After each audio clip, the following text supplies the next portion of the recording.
Good evening. Welcome. Saturday night. It's not a victory Saturday like we were planning, but the New York Jets are now looking ahead. What's next? Well, it's a Saturday night hangout. Should have a couple faces popping in you may recognize. Some may be new to you, but we will be back right after this, and I will tell you where I think the New York Jets should be headed. This is producer JR, and you are watching a proud New York Jets fan show. Now give it up for my boy Nick. Rodgers is a f***ing Jet. Let's go! This for my special delivery. Spit like this, get my wrist all glittery. Can't wait. Get kicked, snakes get slithery. Lean in, show y'all the mean in the chivalry. Let's make sure we Rap play like the Buddha. New York Jets. Right jab like Zab Judah. Every member on my team is a shooter. Tight like a womb, no room for intruders. Spark, twist to the now, Philly. give it It's up good for humor. Dick Don't Shot. be silly, it's gravy, baby. I got it all smothered. Let's go Like eat a makeup. damn snack.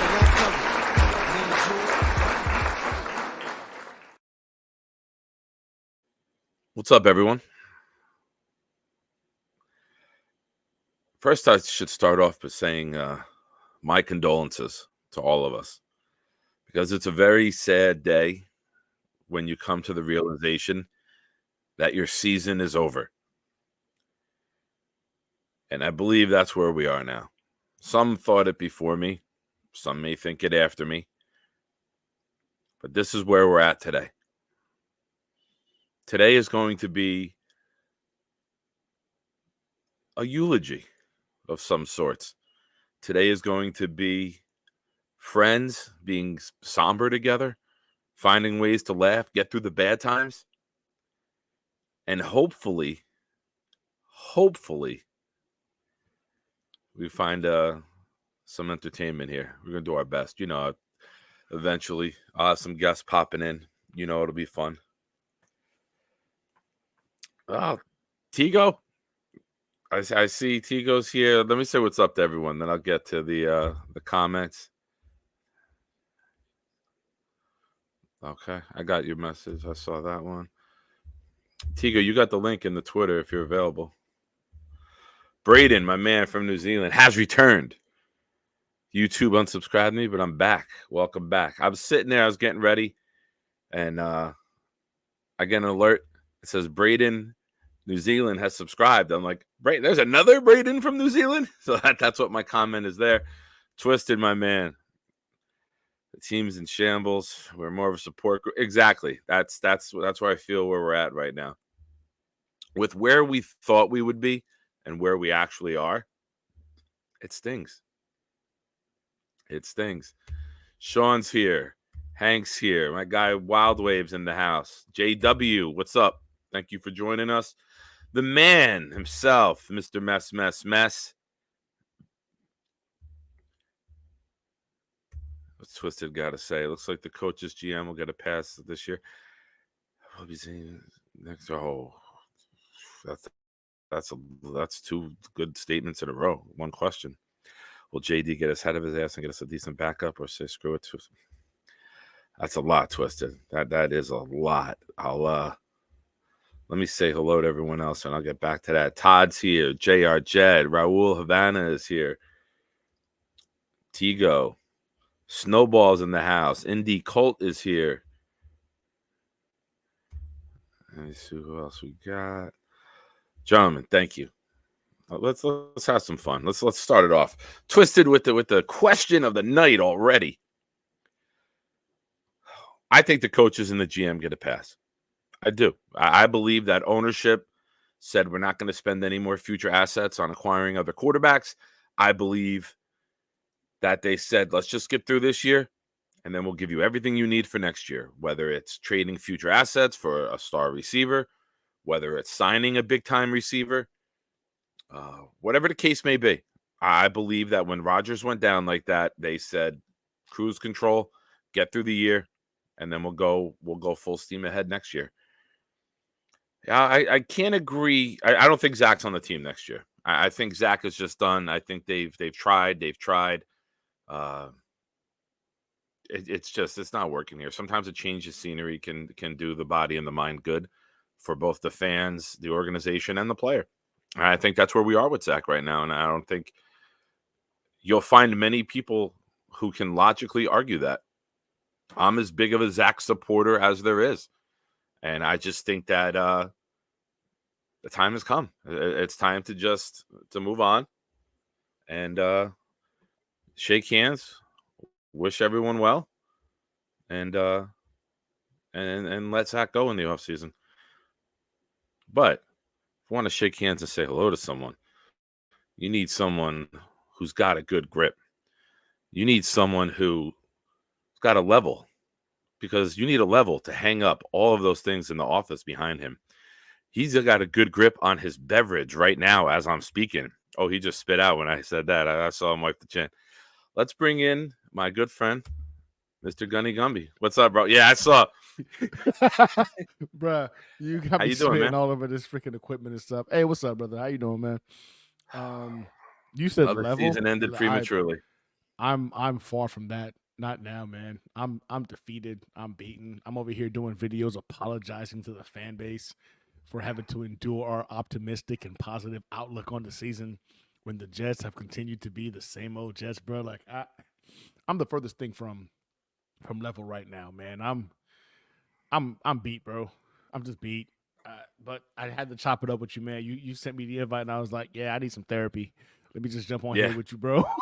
That's it, man. It's, you know what it is? It's like we're gonna be the group of friends sitting in the back of the funeral home while the women are up front, crying together. We're gonna have to sit in the back. We're gonna have to get through this together. Facts. This one's rough, man. Smoke a This one's cigar, chill. Some people have a beverage, that's fine. But it's where we thought we would be. Even like the most negative person couldn't have drawn this up. No. Nope. That's just the way everything has happened. All the injuries again, we had concerns, but I think all of us collectively said there's no way we can get that injured again on the line. No. Right? Yep, I Like there's remember us no having that way it conversation. happens to us again. No. We thought the football gods, we've paid our dues. There's no way they were going to do this to us consistently. And they football gods said, "Ha, hold my beer." Aaron Rodgers, 4 snaps, will never complete a pass for you in the regular season, and take the L. I just can't believe we're having the same kind of conversations we had last year at this point of the season, bro. Like I think for me that is the most difficult thing to like comprehend, that with the work we did in the off season, you saw this team putting it together. We got rid of what we thought was the issue in Mike LaFleur. You know, you got Mekhi Becton coming back. He's healthy. Ultimately, it's the same outcome, right? Mekhi Becton might as well be Dwayne Brown from last year. AVT got hurt again, out for the season. Laken Tomlinson, I'm not gonna lie to you, has figured out how to play football again. I've been impressed with that, but Zach Wilson being the starting quarterback again, incompetent offensive coordinator trying to call up. It's literally a mirror of what we thought we would never have to see again from last season, bro. And I'm dumbfounded that this is happening again. Like literally dumbfounded. You couldn't draw this up. Like you couldn't imagine this. No script writers could have put this together. It's unbelievable that we're here again. Yeah. After last season. It's funny that Indy Colt mentions Al Michaels. I thought Al Michaels had one of the greatest lines ever. Of course, it was at our expense. But you know me. You know I'm a wise ass. You know that I love making a joke that might bother people. That's right up my alley. That's my forte. Yep. When Al Michaels said Greg Zuerlein missed the extra point, he's usually very good on field goals. He's just not used to attempting extra points. I went, oh my God. Number one, that's hysterical. But number two, it's like, God damn. Al Michaels went from calling the miracle on ice to now roasting the Jets 43 years later. Like, what the hell did we do to deserve this? But he's so right though. But right? he's right, honest, man. He's right. been one of the We've most gone for 2 a consistent couple players times. He hasn't on- even Yep. attempted. He was He hasn't confused. attempted Like, 10 wait, we extra points. scored? We've gone for 2. I'm confused, right? That's exactly what it was, bro. Like he said it, and I laughed, and then I was just like, you know what? He's right. I don't blame. He hasn't been in that situation before. And he was a little confused. I see somebody said he was rusty. 100%. He was rusty. Wasn't ready for it, and man, But it wouldn't have mattered at the end of the day. Like we saw how the rest of the game went. Our offense was going to find a way to potentially make it as easy as possible for these Dolphins to get a win. But what makes this whole thing worse, what makes this whole thing even more embarrassing and worse, is the Dolphins didn't even play their best game. This Dolphins offense played badly for what they're capable of doing, and they still dropped 32 on us. It's oh my god, man! Everything about it just hurts my feelings. Yeah. Did you had a bet with the Dolphins content creators? Oh You have to yeah. I send me lost the bet. something? It's a wrap because at the end of the day, like unless the Dolphins go on a massive losing streak, which I don't see happening. They're looking at the rest of their schedule. I'm gonna have to go ahead and buy a Tua jersey, and I'm gonna have to get on my channel and do a mini tribute to Tua because I made a bet the pre-Rodgers injury that the New York Jets were the better team and would finish ahead of the Miami Dolphins. I don't know what I was thinking, but here I am. You now, should about just to- get like a hockey helmet and do it like in character of like the brother from There's Something About Mary. Like, you see my football? And just like create like a over the top inappropriate character. I'll write a script for you, but you just got to deliver it. I ain't gonna lie to you, man. That's gonna hurt. That's gonna be embarrassing. I feel for you. It's like, I love you so much. Like I might not watch it because I might not want to see my boy down that bad. It's gonna be bad, man, and it's gonna be embarrassing. And I want to apologize again to the fan base. I believed a little too much in this team, and I felt confident in that bet when I made it. But I'm a man of my word. I think the handle of the guy is the Dolphins Realtor. Is who took the bet on Twitter, man, and I'm gonna have to pay that one out. So I'm not looking forward to it at all. I'm gonna still ride this out to the end of the season. You know, maybe no. I'm gonna stop. It's over. I already know it's over. But before I bring in our next guest to join us, I gotta ask, and I'm not doing this to bust your balls, but it's one of the questions that popped into my head. Have you decided on aqua or white jersey yet? I think I'm gonna go with the white. I'm gonna go with the white, man, because I think the aqua just the white can blend in more in the room. Much. Yeah. That aqua like, pops too loud, man. And you know what I mean? I can't do that. Yeah. My brother and my sisters are all Dolphins fans too, so they heard about this bet in the beginning of the year, and they're excited to see me embarrass myself on my own channel, a Jets channel, rocking a Tua jersey, talking about how great Tua is. This is gonna hurt so bad, man. So yeah, no, I'm going with the white. I've thought about it even beforehand. I was like, you know what? If I can go with the aqua, man, that's just popping way too much Dolphins. I'm gonna go with the white to minimize the sting as much as I can. Nice. All right, I'm gonna bring in our next guest who just did a tribute to Jets Chaos, Jeremy, with the size of the bite that he freaking took. I saw that bite that you took, dude. You were. I'm gonna talk a little bit, and you give me a thumbs up when you get that down, man. All right, let's bring in our boy Tigo. I saw you lean in over the table for that bite. I was like, oh, he needs a minute. He went full chaos on that sandwich or whatever you got. I got some rice and beans with me. I'm doing fine. Yeah. I think that's the best way to say we it. got women speak going on. We're down so bad, we're talking like women. Hey, Tigo, how are you? I'm fine. Like, oh, like when you hear a woman say, I'm fine, you're like, oh, shit, it's bad. Now when Jets fans are like, I'm fine, we know, oh, God. Thoughts and prayers. Yeah. How are you, man? Give me your mindset. It hasn't really changed. The moment that they announced Boyle was starting, I knew that the whole organization had punted on the season. That was it. They gave up on the season. And I think every I think every person on What's up, defense Pete? knew that. Like, the moment you go from Zach to Tim, the season was over. They gave up on the season. And that's what they're doing. And so at this point, you can't go back to Zach, right? And Tim's not the answer. I think But at we're least gonna eventually. we can, I don't even. I don't know. Dude, you I guys don't can even want catch to up read to the me and question start if looking at his the name's draft. in it. That's how bad it is.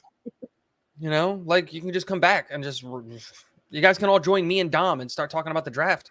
That's really it. And that's where we're at this point. And it's sad because like, I still think there's a lot of season left. And who knows? I'm totally off of the wagon right now. Maybe they get me to jump back on if we'll see what happens over the next 2. Like I said, if we can win 2 of the next 3, the season is still alive technically, right? Stop it. But Keely, you I don't stop believe right it. now. Do you really think this team is going to beat Atlanta or Houston Nope. with Tim Boyle under center?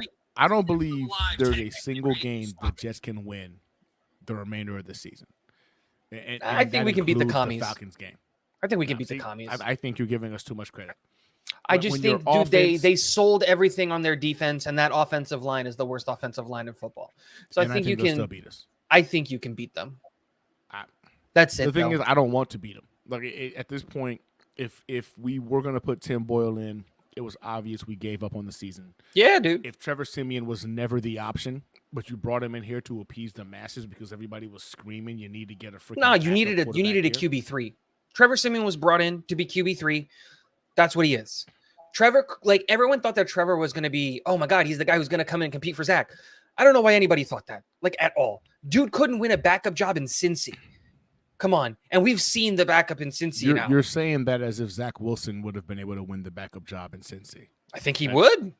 That's comical. I think he's don't better than understand how Zach Wilson We currently can look- of the healthy quarterbacks is the best quarterback on the roster. That's not even That's not even a pathetic. conversation. that's beyond pathetic if you think about it. Like the thing is this: if this is why I right now I put this on tanking. I think they knew they wanted to tank this the moment freaking Aaron Rodgers went down. There's no way you don't make an effort to bring in a competent backup quarterback after Rodgers went down, knowing what you have in Zach Wilson, knowing that Tim Boyle is no more than a practice squad freaking quarterback. We should have known this. Us specifically as content creators, we should have known this. We talk every day. The three of us talk every fucking day. My bad. Can I curse on here, Nick? This is your channel. I apologize. Yeah, fuck yeah. Okay. No, Cool. you think Thank I'm on a channel with no cursing? That's why for a moment I apologized and thought to myself, "What am I doing?" It's just Nick's channel. You should apologize like, for it's- apologizing, and then you can drop I one. apologize for apologizing. That is embarrassing, and I apologize Good, for that. good. Proceed, But my nah, friend. it's just one of those things where like we all should have seen this coming. Like Zach Wilson was supposed to be on the bench for the years to sit back and watch Aaron Rodgers operate, see what it looks like, how to be an NFL quarterback. And I've been saying this. I don't blame Zach Wilson. I don't blame Zach Wilson for how the season turned out. I don't blame Zach Wilson for these losses because he didn't do anything that we didn't think. In fact, he surprised the majority of us and played better than we expected him to play. Zach Wilson is not at fault here. This is a kid who needs the mental reps because this game is too fast for him at this level. He's not had to really compete at this level in college, and it's just not feasible for us to believe that the plays he used to make in college, where he had 3 to 4 seconds behind an elite offensive line in his conference, was going to. He needed time. The fact that he got thrown into it isn't his fault. I blame solely on Joe Douglas what this season has turned out to be, and I really believe that this was on purpose. I don't think that they care. I think they knew they had job security. I think they knew that with Aaron Rodgers going down, with 4 snaps, that they just were like, you know what, it's what it is. Hey, real quick, I'll be we'll right run this back. next year.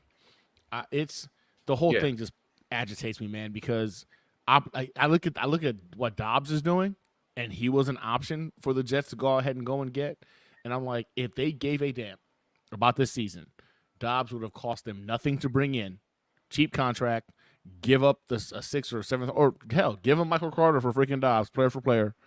And I think there's 2 more wins on this season right now just with bringing Dobbs in. There's nothing in me you can tell me that's going to let me believe that they didn't start tanking the moment Aaron Rodgers went down.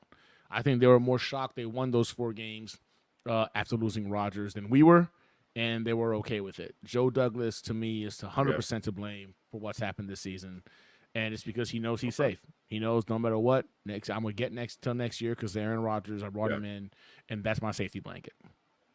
Yeah. Let's take this question. I'll give a quick response, and you give me one too. Has Salah lost credibility with his players? He's made some rash call-outs on some players. I don't think he's lost credibility with his players. I think the guys who give a damn and the guys who are busting their balls to win respect that he's calling out the guys who aren't.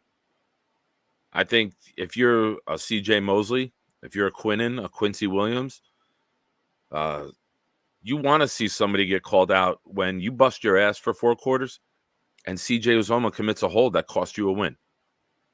I think when Alan Lazard has been a suicide bomber to this offense, trying to destroy it from the inside out, and you bench him, I think that's a good sign for the coach, because I said a couple weeks ago, Twisted, and I know you watch a lot, you might remember this. There comes a time where you got to stop being the nice guy. It's your job on the line. Who gives a shit if you're friends with these guys 20 years from now? It's your team. It's your roster. It's your players. It's you at the microphone every day. You can't just be buddy-buddy. I want to stop seeing him scream at the referees and get into some of the players. And if he's got to do it this way, if this is his way of starting to evolve into a more outspoken coach and not accepting failure and letting fans and players think that it's okay, it's acceptable to not do your best and to fail the team time and time again, I'd rather have that. Like, I want a head coach who's going to go out swinging and give everything he's got. And even if that rubs people the wrong way, that's what I want in a head coach. I don't want a blue state principal who's trying to appease everybody. I don't want that. To be fair to Salah, and I just came in the middle of that conversation. To be fair to Salah, we have no idea what's happening behind closed doors. And that's the one thing that I will say. Because Salah does seem to be like the coach that is going to take everything on the chin out in public. He is going to take every bit of criticism. He's going to take everything for his players so that his players can focus on playing the game. And I do like that part of the game. I do like that aspect of what he brings. But we're starting to see those cracks, and you can see that he is frustrated with all the stuff that's going on. It's man. Yeah. Something I forget, God forgive me. It's not that I'm throwing shade. I can't remember. It's not somebody I normally engage with on Jets Twitter, but I saw somebody say, if we don't get a new surface, it's going to start costing the Jets and the Giants free agents, because the field surface now is laughed at. And you saw Phillips yesterday on national television just plant and go. Not saying that it's 100% the surface, but that was ridiculous. In all actuality, I mean, that's just, and you knew it, because what do they say? When your Achilles goes, everyone turns around. You feel like you got bit or stabbed, right? And you saw it as soon as it happened, then it popped. His head whipped around like, what the hell just happened to me? Like, got shot. So, but it's one of those things where, like, in that situation, the turf had nothing to do with it. It had nothing to do with it. It wasn't like his foot got caught underneath him in the turf, or like he was being like, it had nothing to do with the turf. He literally went to push off on no restrictions, nobody touching him, and his Achilles popped. He could have sneezed at that particular position and it would have freaking popped. Like that, I disagree. And I think that's all on the field.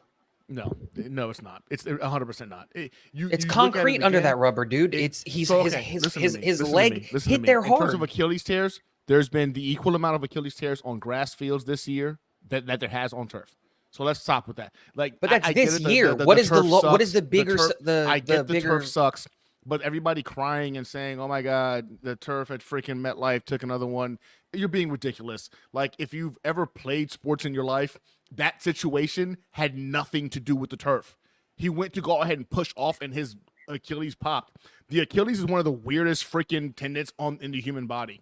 You never know why or how. The Aaron Rodgers thing happened. He had somebody on top of him. I get it. I understand that. But in that particular situation, everybody wants to blame the turf because it's the easy thing to do. Oh my God, MetLife is trash, and we all agree. I would And prefer grass. MetLife has the stigma with it, right? Like Yeah, players but at also- turf now but about Gunny, that play, it had nothing to do with the turf. But you're taking 100%. what you're doing is you're taking an individual play and you're holding it in isolation, and that's medically incorrect. That's not how you're supposed to look at that. You're supposed to take into the fact that that happened in the fourth quarter of a game where he was pushing off of an incredibly hard surface for the entire game. He is putting unnecessary stress because of the turf on his Achilles. Now, if his Achilles is already weak, there's a reality that maybe if he's playing on grass this week, it would have popped next week, and you could blame that situation. Yes, you're absolutely right that Achilles tears are hard to diagnose, especially because they're incredibly random. But when you're talking about the fact that the dude played 3.5 quarters on that grass and then it on the turf and then it popped it, and So you're did going everybody to else. discount the So did turf, I everybody think else. is what? So did everybody else. Every single other player. Nobody else. I understand, but if he's already in a position where, let's say, that Achilles is a little bit weaker, and then you put that Achilles on turf, you're exasperating an issue that doesn't need to exist. how many Achilles tears have happened this year on grass? I have no idea, but you're taking 4. one season. How many have happened on turf? Dude, you're taking 4. one season. It's not one Extrapolate season. that. I'm saying in this extrapolate particular that situation, information. everybody crying and whining that it happened because It it was is, MetLife. and it's a on the joke. turf. It's It's on a the joke. turf, dude. It's a joke. These on the are turf. these are people that have not played the game before or have not played on. It's a joke. I get that the turf sucks, and if it was a situation where he was making a move and his cleat got caught underneath him, I get Doesn't it. need to That- be that any of those matters. situations for the turf to Everything affect you're it. saying makes no sense, Tigo. I'm telling you. What that are you makes no talking, sense. dude? I Like, played football for you a just year said- on did you? turf, Because and my if you did, you knees. wouldn't. So then, My what was the knees- issue then? my knees you get can't both- say I it lost was both because of my he's got a knees. weak Achilles that it might have happened on grass next week. And but it Dude, I happened- lost you both can't- of my knees in high school because we played on turf. Both of That's- them. Listen, Both I'll of tell you this. them. I And I was a believe quarterback. the Achilles, when it comes down to it, a lot of it has to do with genetics. It's what it is. I And this agree, isn't a person but that that has not doesn't been mean that freaking it can't injury- be he's been exasperated injury by prone turf. forever in a day too. It's not a person like Jalen Phillips has not been injury prone throughout his career. Like we've had individuals tear the Achilles at freaking Lambeau Field, one of the purest freaking grass fields in the NFL. It happened at Miami as well. Like so, it had nothing to that particular situation. Had nothing to do with the Achilles, the turf field. It had nothing to do with it. I And disagree. just telling to me add that it was to your him. point, Gunny, there's 15 stadiums in the NFL grass. There's 15 with artificial surface because obviously New York and LA, they're both shared. Mhm. So there's only 30 stadiums. That's funny because I was like, oh, let me see how many are grass. Let me see how many are turf. 15 of each, 4 tears of each. So it's Exactly. equal. Like the This Achilles- year, now you'll look never over get that me to data over the believe last that 20 the years. Achilles happened because of turf or grass. You won't. And you can go back, dating back either. The Achilles is one of the weirdest freaking injuries. I in know, the human Gunny. body. I know. Now, if it was an ACL tear, I'd shut up. I wouldn't say anything about it. I was like, ACL tears, man. Yeah, it's not like You know, But anybody you're wanted not wanted going a to toe. sit here. You're not going to Yeah. sit here and tell me that planting on that type of surface over and over again isn't going to affect the body and add an extra strain. It absolutely does. It absolutely does. My high school that I went to was nationally ranked in soccer. It's a different sport entirely. And the high school team boycotted playing fields at home. They didn't play fields at home because of the turf. And in high school, you're allowed to play soccer games on turf, and they wouldn't do it. I lost both of my knees to turf. I'm not going to sit here and say, whatever, turf is the ultimate enemy, whatever. But I'm not also going to sit here and say that every field in the NFL shouldn't be grass. That is turf taking another injury out there and doing all of that stuff. And it's just yeah. But why are we talking about it? The field is a disaster either way. The stadium is a admit, disaster either way. But yeah. Wild Wave. I've been down since yesterday. I've been depressed. I took like a 3-hour nap today. This just cheered me up. Watching two of my friends go back and forth at it about the Jets Over about something the that turf. doesn't matter to We're not a even team that we talking don't about care the about. team. Like we've already moved on from the team and what we need to do. mean, We're like, change the fucking surface. at the end of Look, the I day, think Put a all half a agree, dome put on. grass. It's too windy. you want to know what we Grass, want to get blame a this new on? stadium. If we really want to know what we want to blame the increase in injuries on, I'll get right down to it. The injuries are because they decided to go ahead and get soft in the game of football. Totally They're agree. limiting contact in Totally practices. agree. They're limiting on field. That's why these guys we're seeing a ridiculous amount of injuries in terms of ACLs, freaking MCLs, and freaking Speaking Achilles. on Like, that, Gunny, real quick, on a different good? tangent there, I think that's also why it almost seems like there's a higher bust rate in the draft. I don't know about you or me, but it also I'm with feels you. like there's a much higher bust rate in the draft. And I think it's not the injury stuff, but what you're talking about. Training has gotten soft. Dude, one of my favorite moments in football history was the 2010 Hard Knocks, the goal line drill in the rain. Do you remember that? I remember. And then what's his 100%. name? I can't remember his name off the goes and busts through the middle and just like, this is my drill. Like, we'll never see that again. Never see that again. And what's crazy is Who did it's a it? gladiator sport, bro. Like, what pisses me off is it's a gladiator sport, and we're always talking Was. about you got to It practice was. the way you play. Was. It, I'm sorry. It was a gladiator sport, but I is hate there Tom anyone Brady. surprised? I would pay to fight Tom Brady. You guys know this. But man, And what he said was everything spot he on. said was 100%. So, and He- people are he- calling him out, and they're like, Whew. "Well, he was one of the more vocal ones who wanted to change." He never wanted less practices. He never wanted less time working on his craft. This taking away 2-a-days for in the summer. This taking away. Everyone's got an indoor facility now. You can do one indoor and one outdoor practice, and the indoor Literally can everybody be now. no contact. Since he was the last of the Mohicans to not have an indoor facility, and they do now. So you can do certain amount of time outside, certain percentage of time. They already do a certain amount of time contact, and then you can do an indoor in air conditioning, so you're not out in the heat. Because we know this generation is pussification personified. You can put them indoors, air conditioned, and you still can do your reps. You could still do your technique stuff. You could still do form. There's so the quality of the game itself is so piss poor. Guys don't know Yeah. how to tackle. Everyone's heads down. I mean, the Buffalo game, we saw 3 different guys go down that could have been carted out and never walked again because they dipped their head. Whitehead. I don't remember the last time Whitehead made a tackle with wrapped his arms and put his shoulder into somebody's thigh. Everything is I'm going to look down at the ground and try to chop my arms up from the top like a scorpion. What the fuck is that? Dude, technique The- has gone the out the quality of window play is because you so can't poor. have technique anymore. Like, how do you practice tackling if you can't tackle? If you can't practice, exactly. Like what?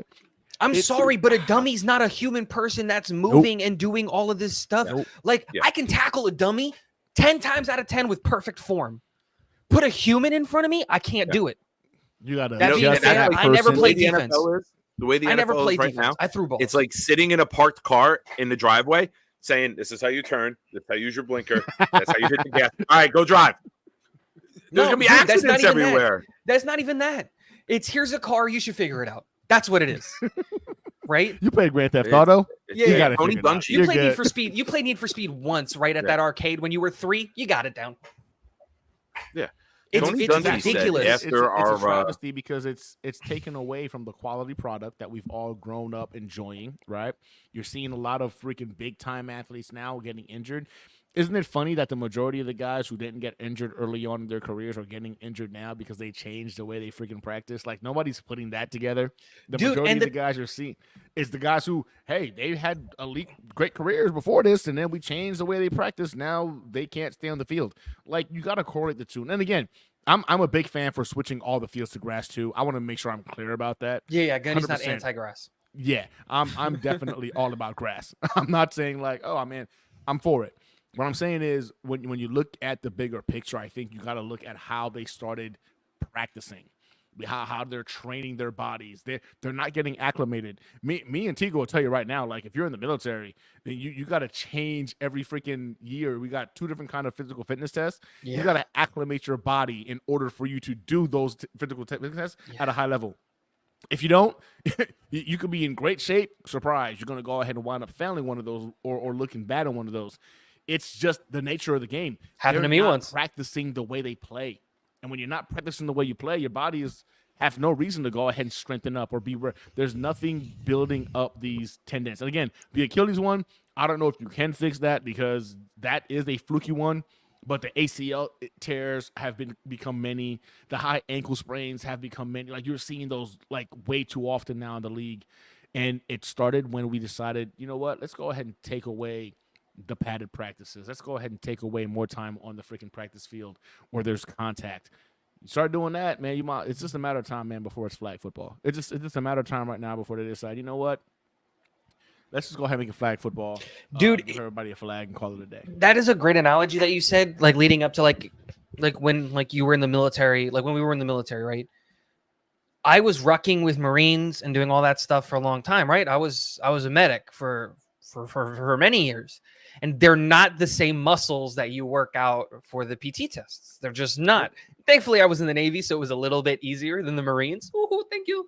But another analogy was like when I first picked up a bow. So I love archery. I'm a big bow guy. I love bow hunting and all that stuff. Is that a boyfriend? Like a What? bow? Like a boyfriend? I hate you. No, okay. I'm This guy. and the first time I picked up a bow, like I was much younger and I was much stronger. Like I was in the Navy, and I was like, "Oh, easy breezy, dude. Give me a 70-pound compound bow. I can draw that back." I was a little baby back bitch. I couldn't pull it's muscles that you're not used to working out.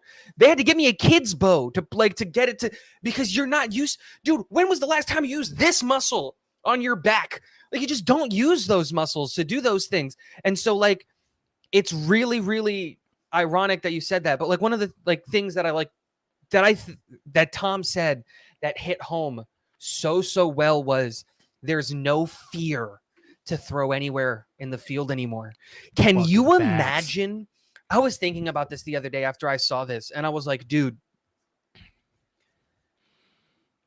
Quincy Williams, his development and his change, because Quincy Williams is a early 2000s linebacker playing in a modern game. Yep. Can you imagine if we had Quincy? They start reversing some of these rules back. Forget this defenseless receiver stuff. The receiver is in charge of protecting himself. Yo, don't go for the head. That's BS. I would eject players if you hit people in the head like that. That's messed up. But let's say we bring back the Ray Lewis hit. You really think any team is going to get any air yardage on us ever? You can't throw up the middle because Quincy's going to drop the hammer on you. You can't throw outside because Sauce and DJ are locked down. Bro, offensive players would be terrified. Dude, we would be the best defense of all time. 100%. Of all time. 100%. Of all time. Give me the early 2000s rules with these teams. Oh, my God. Legitimately, I think we'd be the best defense of all time. You are muted, Nick. Yesterday they weren't locked down. Yesterday we had given up 200 receivers. Huh? Oh, you're really low. I can barely happened? hear you. Yeah, you're really low, brother. I don't know what's going on either. Your mic volume. How about now? There it is. Hello, check. Yeah.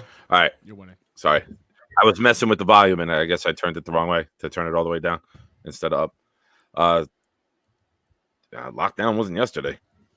And I'll admit, I've taken Sauce to task the last couple weeks. The lazy effort in the tackling, the jogging behind the Bills play, the jogging behind Josh Jacobs' run. If you're going to be elite, you don't take plays off. I don't care how good you are. I don't care what you did last year. How good are you today? I'm about to upset some people. Sauce Gardner. This is the place to do it. I love upsetting people. Listen, First, let me just real quick. Let me add. I want to thank everyone hanging out. Saturday night. I know it's not normal, but appreciate everyone popping in. Make sure you like. We need our therapy, bro. If you're new here, please subscribe. I'm pushing hard for 500. What are you saying? We need our therapy. We need this. We need this. Yeah, it's a free therapy session, man. It's free. We don't have to be an hour and I would kick you out the door. The next person come in. We can hang out all night, man. I need this. So it's putting a smile on my face and making me feel better. It was rough, man. But one thing that Tom said that I think the NFL needs to listen to. It is not the defender's job to protect the offensive player. Nope. Facts. Is their job to hurt Tom him. Brady said, and I quote, and I hate that this guy made so much sense, but I he's do too. 100% right. And if I wish he was wrong, so I could take him to task because I hate his guts. But he's right. I couldn't throw certain passes because I knew it would get my guy killed. How many times did you see a player go up the middle, get hit, look back at the quarterback like, why the fuck you throw that? Why'd you put me in that position?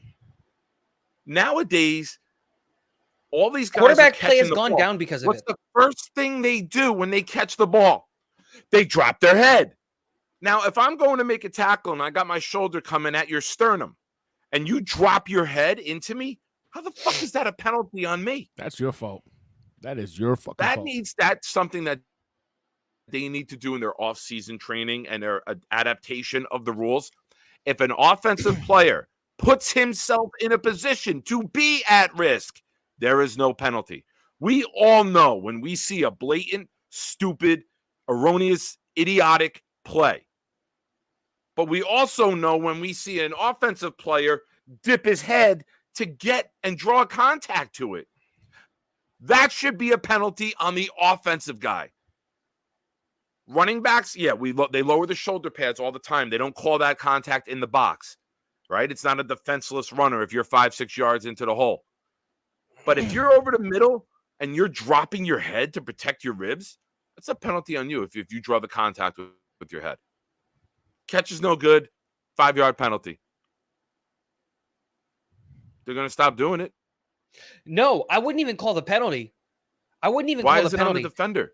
I would You're throwing a take pass. the What am I supposed penalty to do? out. I'm supposed to let you catch the pass, land, stand up straight, and go, okay, I got you. I'm going to grab you by your shoulders now, sweetie, and I'm going to lay you down on the ground so you don't advance the ball. What the I'm hell gonna is keep that? going on this one. It's the You wanna Kevin throw Hart up the joke. middle? It's the You Kevin get Hart hit up joke the that middle. he made a couple years ago on how you're supposed to properly sack a quarterback and you put him down a nice pillow and tuck him to bed. That's tuck what we're him in. coming to. Yeah. Kiss him on the Dude, flag forehead. football going to the Olympics, I thought was going to be a really cool thing.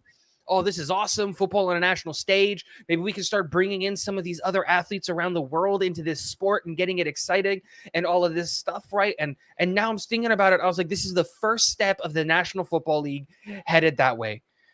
Because legitimately, we're getting to a point where we're about to put quarterbacks in red shirts all year. Every single You got to. person. If you look at them for two, like you can't, the ball's going to get Eminence snapped. You finance can't community. rush the Hey, passer. I just want to shout this guy out. Thank you. Like it's insane, man. It's insane. Eminence finance community, bro. I want to thank you, man. I saw that you joined up with the channel yesterday, and I want to shout out Moya TV, What's Dolphins up, fan, Moya? no troll, just love to talk. Hey man, hey, good win, man. Hang It's a out, rough man. one, man. I wish we were Yeah, full hey, look. strength and we could have went blow for We- blow and shot for shot. With, I'll say this, Moya. Like you got us, people man. keep You've been giving the getting us for a while. Dolphins. Thanks for showing up. People though. I keep appreciate giving it. the Dolphins crap about like, oh, they can't beat teams above 500. You know what they can do is beat the teams they're supposed to beat. They can Bad. Bad. They can beat the teams they're supposed to beat. So for me, if the Jets could do that, I'd be ecstatic. I don't care. I don't care what your record is. If we can bully you and beat the crap out of you, I'd be all about it. The fact that people Did you just see my talk tweet crap yesterday? about. Say what? Did you see my tweet yesterday? Moya, Which you'll one? get a kick out of this. I hope you get a kick out of it. I'm not doing it to troll you back or to troll you at all. Betting tip. When the Dolphins and the Cowboys play one another, bet a tie because neither one can beat a team with a winning record. That's a good one. And they're That's a playing in great a few one. weeks. Like, what are we That's going a to do great there? one. Like, that's going to be like, who's going to give? Who's going to give? Wrong. 0-0 tie. Wait, That's a is great that one. game? Is that game in Dallas or in Miami? I think it's at Jerry World. If it was in Miami, I'd be like, yeah, they win. Miami wins. If it's think at it's in Jerry Dallas, World. I don't know. I'm tell you pulling in a it now. second. You pulling Moya, that too? where's that game at, bro? You I know you know, Moya. No, it's in South Florida. It's Miami? in Cuba. Yeah. Oh, then in that case, it's a win. If that's the case, I think It's when in it comes to Cuba, those you teams, it's a Miami's matter the capital? of being at home. It's northern Cuba. There's more Yeah, Cubans Cuba and Haiti. in Miami A lot than of Yeah, Haitians. this is a great point. Nah, there's a lot of Haitians in Miami. This is a too. great point. Something that I noticed yesterday, and watching it with my son and my brother-in-law and my nephew. Yeah, I saw the same thing. When Miami does motions, Miami snaps the ball while the guy is still in motion You can switch, adjust, adapt, communicate. We run a guy in motion. He goes to the other side of the field, talks to the other receiver about who's lining up where. The defense shifts, and they're ready at the snap.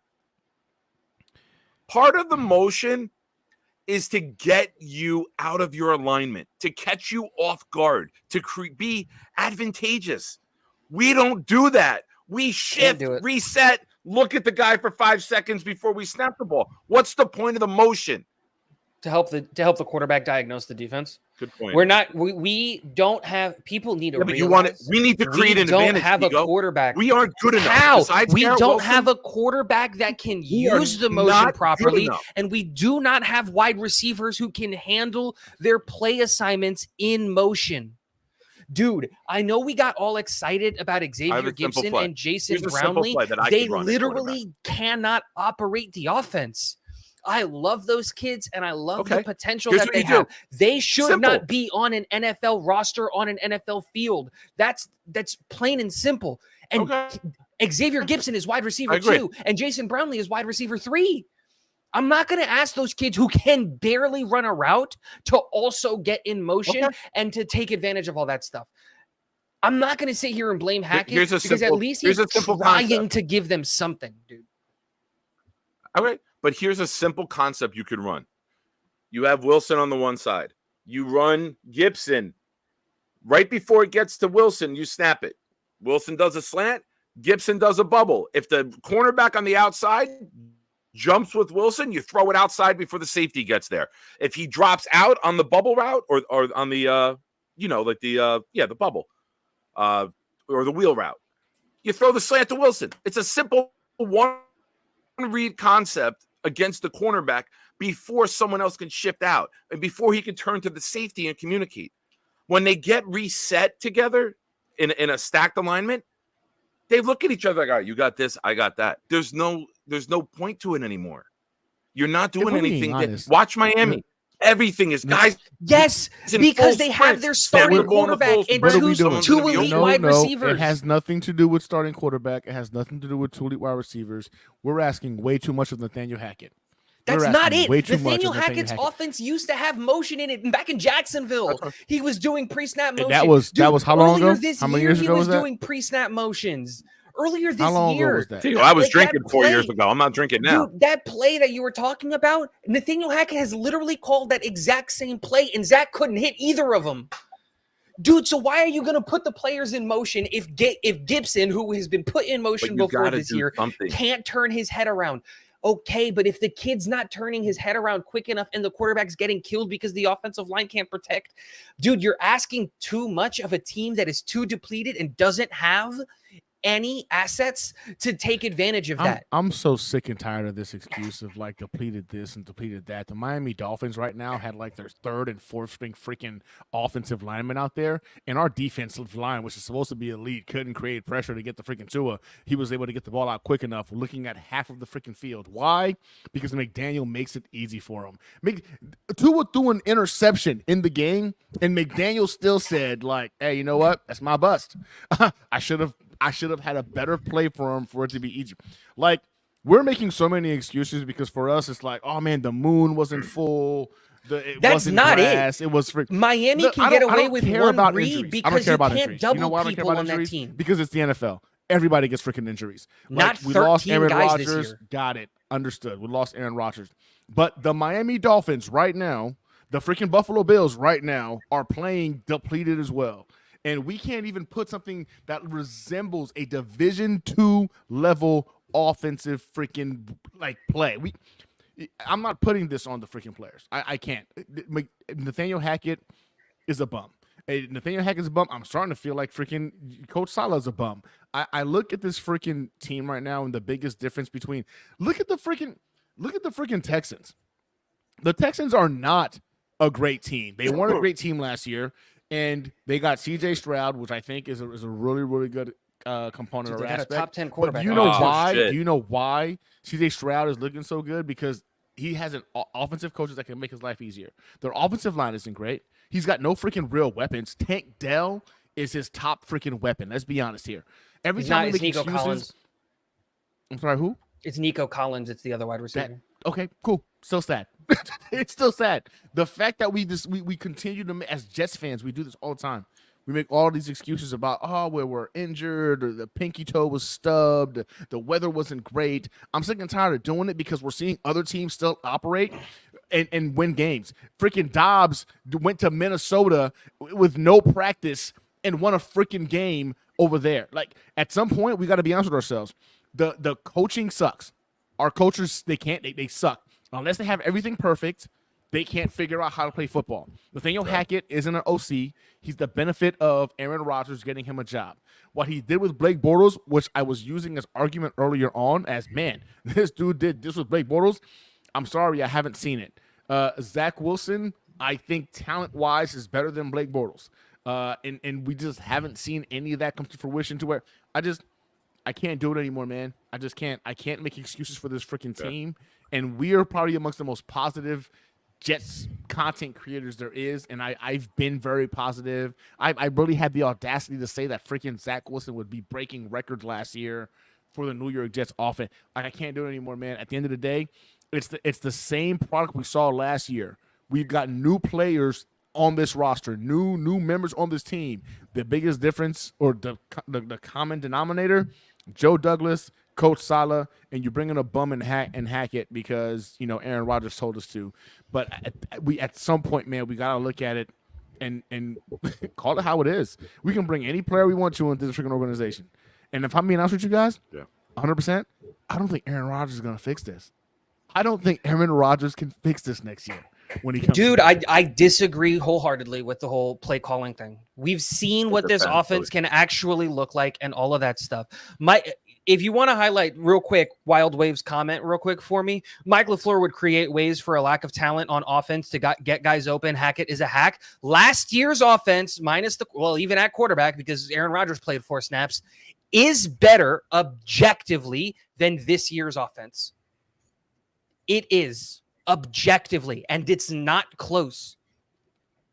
It's not close. The only piece that we have from last year and this year that stayed the same is Garrett Wilson and Breece Hall. That's it. Last year's offense was better than this year's offense. And Conklin. Yeah, you're right. The tight ends. And let's be clear here, Wild Wave. Mike LaFleur would absolutely create a way for offensive players to get open. And Zach still couldn't see them and still couldn't get the ball to them. Mike LaFleur's offense, I was not a part of the fire Mike LaFleur crowd. I wanted to keep him. I thought he was incredibly intelligent, especially if the offseason plan was to go out and get Aaron Rodgers, which was from the rip. Because Mike LaFleur and Aaron Rodgers, I think, would have worked out really, really well. But all of that being said, Zach Wilson cannot operate an NFL offense. He cannot do all of those things. And we don't have receivers who can get open. Like, when are we going to start putting some criticism on Garrett Wilson? When are we going to start putting some criticism on the fact that this wide receiver room is absolutely atrocious? I'm not going to sit here and continue to try to excuse Hackett. Hackett has not put an NFL offense on the field. That's true. But that's because, in my opinion, from what I have been seeing, Nathaniel Hackett has been trying his best to establish a run game to free up something for his offense, but the offensive line can't protect worth their butt, and Breece Hall can't. He's a home run hitter, or he's getting 2 yards, right? And that's great. And a lot of that is because of this offensive line being as bad as it is right now. But it's just one of those things of when we get to a situation where, okay, let's say we fix up the offensive line. We go and we get Jonah Williams in free agency. We bring in Odell Beckham Jr. in free agency this offseason, or Calvin Ridley so that we don't rerun the OBJ thing. We draft a first-round wide receiver with a healthy offensive line, and now you can actually add pre-snap motion because the quarterback is going to be able to handle it, and we're finally not going to have undrafted free agent wide receivers as wide receiver 2 and wide receiver 3 on this football team. That's an offense that I actually want to see. I don't know how you coach this offense with these players. That's the reality of the situation. Outside of Garrett Wilson, there's not a single wide receiver on this football team that I think starts on any of the 31 other NFL football teams. On any of them. Can you say Alan Lazard is a starter on any of the other 31 right. football teams right now? No, I thought Alan Can you Lazard say was a X? freaking horrible pickup. Can you say X's? Can you I say would bench Jason him Brown in Madden is? just so I don't have to use him. But let's be honest. I don't what are think. we? How are we going to ask him to overcome? Your argument is based off of us like trying to win games, right? Like, and I'm not arguing with you there. Like, you're right. I don't think we have the pieces to be a competent in terms of winning games. What I'm saying is what we've seen has been so bad. Division II college football would be better. Like putting a Division II college football offense in here with Hackett gone would be better. It wouldn't, because our guys couldn't operate that offense. I disagree, man. Like our guys can't operate that offense. Operate what offense? Dude, we're running a Madden playbook. What have you seen? We're running a Madden playbook. It is the simplest playbook of all time, and they still can't operate that offense.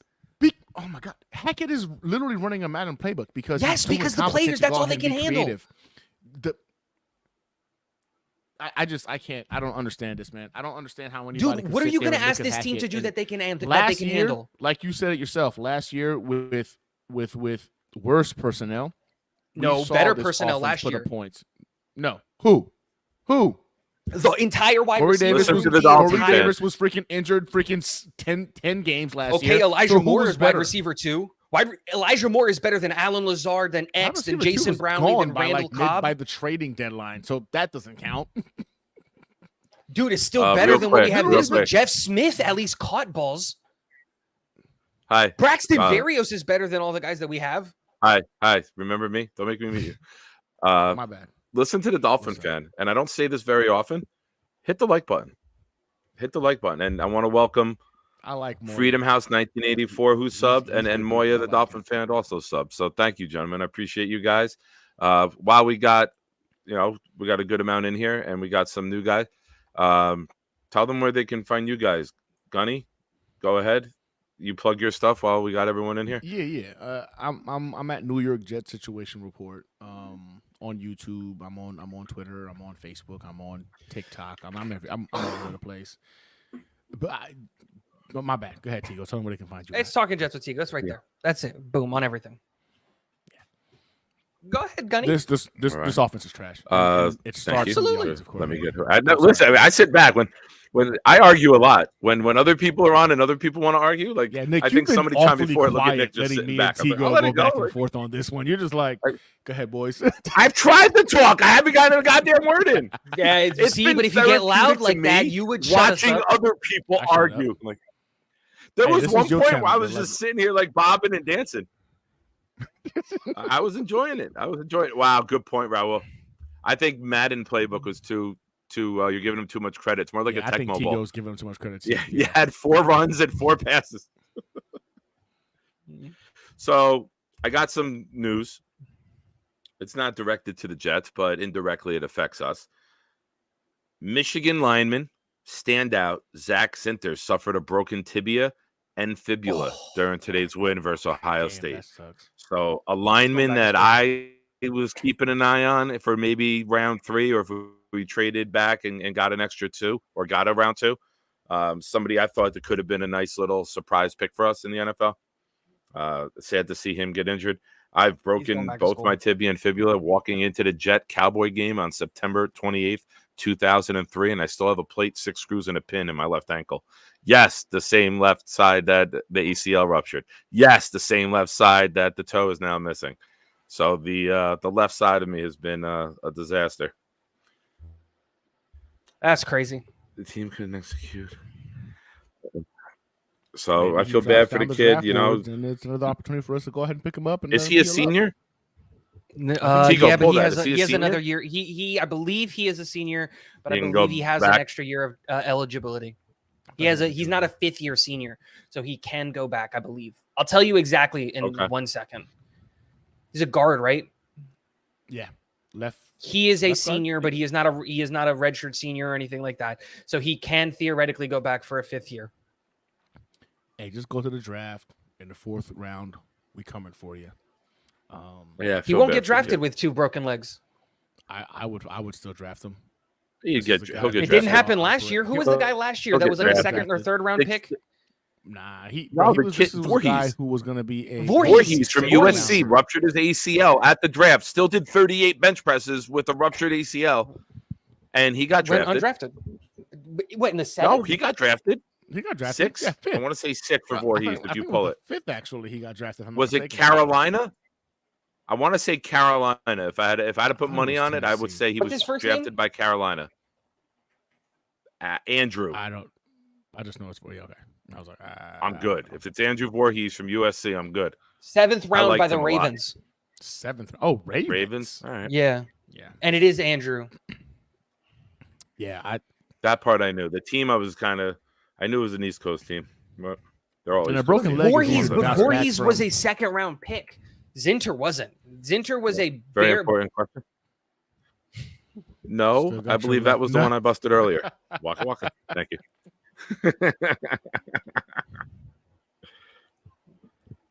Oh man. So, all right.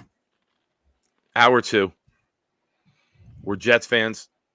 I think we all collectively have the white flag up on the season, which means what, gentlemen? We move on to You guys the gonna join Jets us for the fans' draft? favorite time of year. Mock draft season. What does baby. Jets stand for? Some people say just end the season. Not me. Just endure the For suffering. 15 years. No, I don't even do that one. Just enter the selection. Get me to the draft, baby.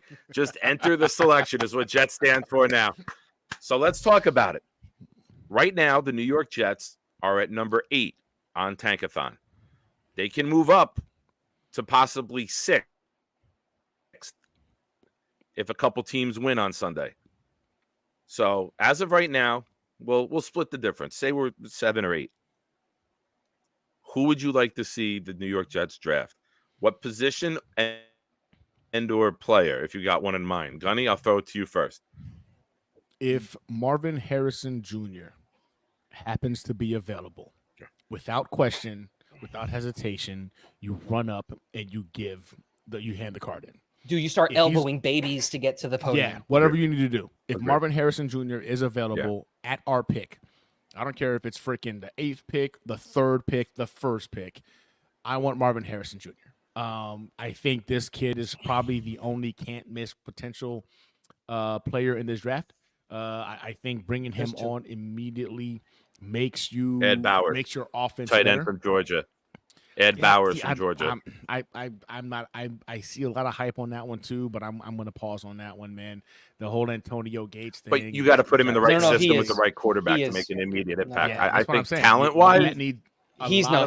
things need to be right around him for him to be freaking that. I think Nah, Marvin no. Harrison, you can plug him into any team, 32 teams in the NFL, I agree. like tomorrow, and he's a dog. And then for me, the other guy is Joe Alt. If Marvin Harrison is gone, Joe Alt is my other option.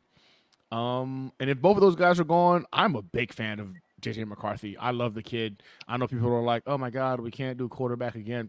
Look, quarterback is the most important position in football. And until you get that position right, you're not going to win consistently.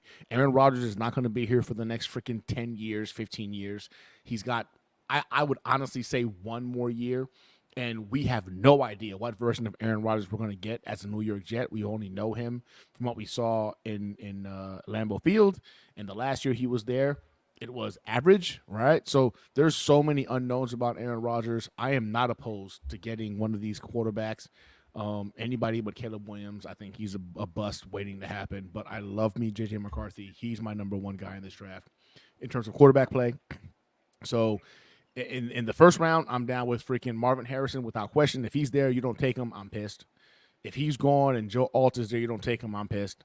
If both of those guys are gone and JJ is available, you got to get him. Put him in there. Let him sit behind Aaron Rodgers next year. And then hopefully by the year after that, he's figured it out enough. We've got some healthy guys on the offensive line. We make some moves in free agency to bring in a Calvin Ridley or a Devontae Adams or a Mike Evans or whatever the case might be. Have some weapons ready for him so when he takes over the realm. So for me, it goes Marvin Harrison Jr., Joe Alt, JJ McCarthy in the first. All right. Are you taking McCarthy at 7? I'll take McCarthy at 7. Yes. Oh my God, I would throw up. I'd throw up in my mouth. Tigo, don't argue for once. Just give Tigo. Try not arguing. Take a deep breath. Ugh. Give us yours. Oh, Without it's wide throwing receiver. any shade It's or wide bullet. receiver. It's wide receiver. All right. What if Harrison's gone and we're picking 7? Take Who you going Romo with? Dunes.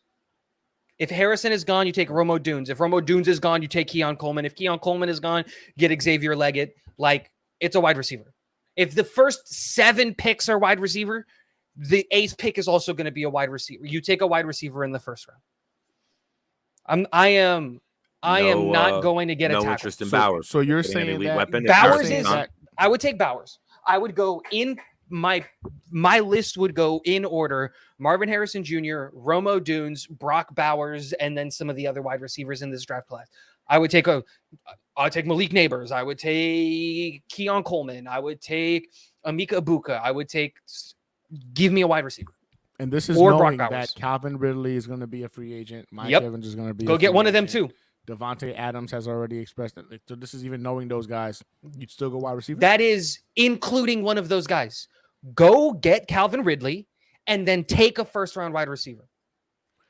The statistic has shown that offensive tackles taken in the recent drafts don't show up as valuable players to their franchise until year 3. And while I am the biggest Fashanu fan, and while I am the biggest Joe Alt fan, and I love those 2 guys, and I think they're going to be incredibly good in the NFL in 3 to 5 years, and they're going to play for a long time, you do not have that time. If you are serious about winning with Aaron Rodgers, this offensive tackle free agency class is actually not that half bad. Yeah, they're older guys, but if we look at the rest of the NFL and we look at the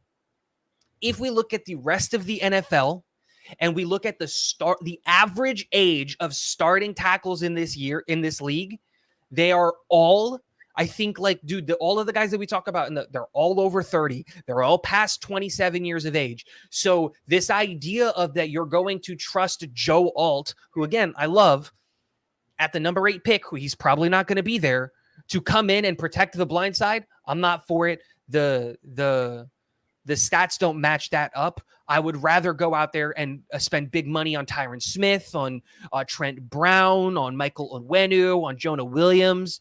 I would rather get one of those guys and bring them in and then go and say, you know what? We've got an offensive tackle in free agency. That's great.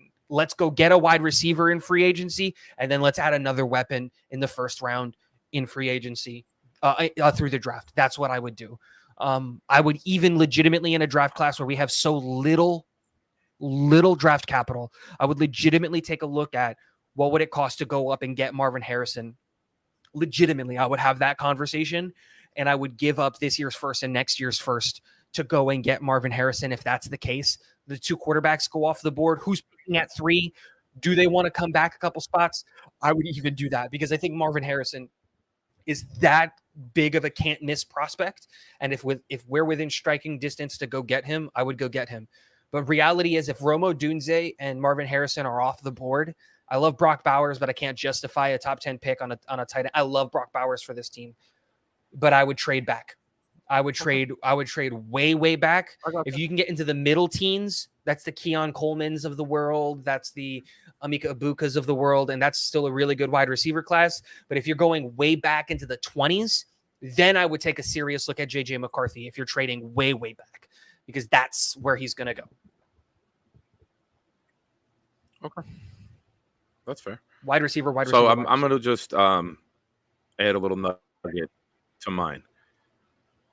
If I think in free agency, you either have to target, you have to come out with one of these guys. You have to go and get an above average offensive tackle, or you need to go get a Ridley or somebody like that, or a T. Higgins. You need to go get someone. If you get one of those guys, I'm okay going line. I'm okay trading back. Rusty Spooner, who's in the chat. I saw Rusty. What's up? I'm very big on and agreeing with Rusty. If we go get a playmaker, someone to complement Garrett, because I got a subject I want to bring up with Garrett after this, and this will kind of lead into it. If you go get a guy who can be equal to Garrett on the opposite side of the field, I'm okay with trading down a little bit because I think that there is some quality offensive tackle depth early. There's Fashanu, there's Alt, Fuaga, Barton, a lot of good tackles. Fashanu, Washington. Fashanu. Yeah, you can trade back, and if say we're at 4, because I don't think we're going to win. If we're starting Tim Boyle, I don't think we're going to win another game. So we could end up in the top 4. You could trade back from there, and now you trade back and you get a second round pick. Maybe you get another 4. You move back 6, 7 spots. Now you could still get one of the offensive linemen in the top 10. You can get another wide receiver if you miss out on Harrison where you're at, but you don't trade till you're on the clock. You see who falls to you, obviously. Now, if we go get an offensive lineman, I'm all in on Harrison if Harrison's there. Even if we do get, say, someone like Ridley, I'm okay with Harrison because I think Harrison is. Yeah, I'm fine with that because the issue, one of the biggest issues, it's domino effect, right? It starts with, oh, the scheme sucks, the play sucks. Okay, well now once that gets called in, the offensive line sucks, nobody can block. Oh, the quarterback can't read it. We're not even getting. We have so many things that suck before we even get to. Nobody besides Garrett Wilson can get open in 5 yards against man-to-man. We need guys who can get open. Lazard, when he does get open, he's not open. He's just a big body, so he's harder to reach across. I was going to say reach around, but I did not. Pause. He drops it. So we need guys who can, A, get open in quick space, B, catch the ball, C, get yak, and not just get tackled immediately because they got no separation to begin with. So I'm all about this team adding playmakers. As of today, right now, November 25th, whatever it is, the last Saturday in November, I can't see us taking a quarterback because of the fact that it's going to be, if Saleh and Douglas come back, it's a win or you lose your job, and they're not going to waste a first-round pick on a guy that they might not be there for. Unless it comes down from the top, take a quarterback. But I don't see that happening. That's another can of worms I don't even want to break open.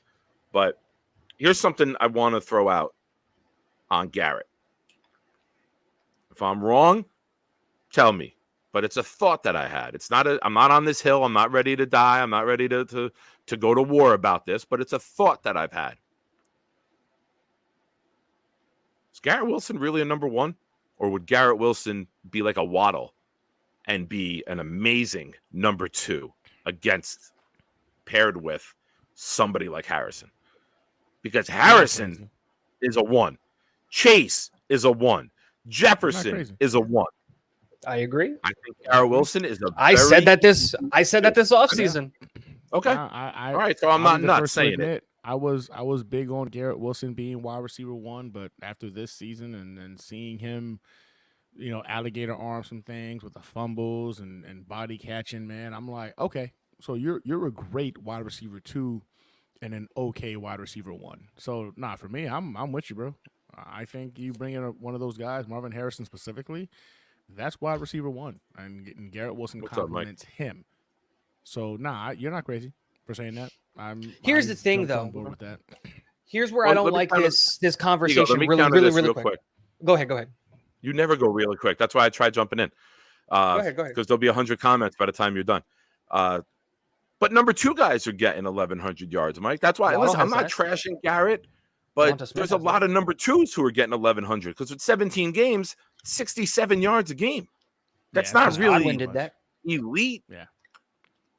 So, I mean, it's a discussion. I'm not trashing him. I thought in the beginning of the year he matured, and now you see that things aren't going right. It reveals true character. We hear all this stuff about the Jets drafting guys with character who love football so much. Good character is there even in times of adversity. It's not just there when things are going well or when you bring in Aaron Rodgers and you want to make yourself appear better. And that's not a dig at Garrett. That's everyone, right? But again, when you're coming from programs like Ohio State, like where he came from, what adversity did he face at Ohio State? You know what I mean? It's hard to judge these kids. The snow game against Michigan. The snow game against Michigan was the only adversity they ever faced. But I looked at it and I hate that Michigan go, won again. I look at Garrett, and the way that I look at it is he's a wide receiver one on 20 NFL teams, but none of those NFL teams are competing for a Super Bowl. That's the way that I look at it. Garrett Wilson is a stud of a wide receiver. I love him. Agreed, And I love what he can do, but that does not stop me from thinking that this team needs a legitimate X, because that's not what he is. He's not an X. People are wanting to hype up Garrett Wilson because he's on our football team. But what was the conversation about that draft class from the beginning of the draft class? This is not a good wide receiver class, top to bottom. Don't forget Drake London. Drake London is good, and just Arthur Smith hates his players. But it's one of those things where, dude, I think what we're looking at is Garrett Wilson is Jalen Waddle. Literally, I think that's what he is, man. Yeah, that's a steal. Waddle is awesome. I love Jason Waddle. Yeah. I hate that Waddle is on the Miami Dolphins because I loved him as a prospect. I love that guy as a player. I hate that he's on the Dolphins. Hate it with every fiber of my being. But that's what he is. And this is now. But yeah, that's it. And this is where I'm going with it. I'm not shitting on Garrett, and I hope all you guys in chat. I want to thank everyone again for hanging out. Grandizer's not here. Usually Grandizer or Harlan tell everyone, make sure you like the stream. And thank you for all those who are new tonight. I've got a couple subs, so thank you very much. I'm pushing hard to get to 500. But here's like the bigger picture of it. Garrett he hasn't had an elite quarterback yet. We haven't had a healthy line for him. We've seen glimpses of what he can do. Now, imagine Garrett with somebody like Harrison across from him. Now, he's never going to see a double team. He's going to be able to dog number 2 wide receivers. It's going to be electric.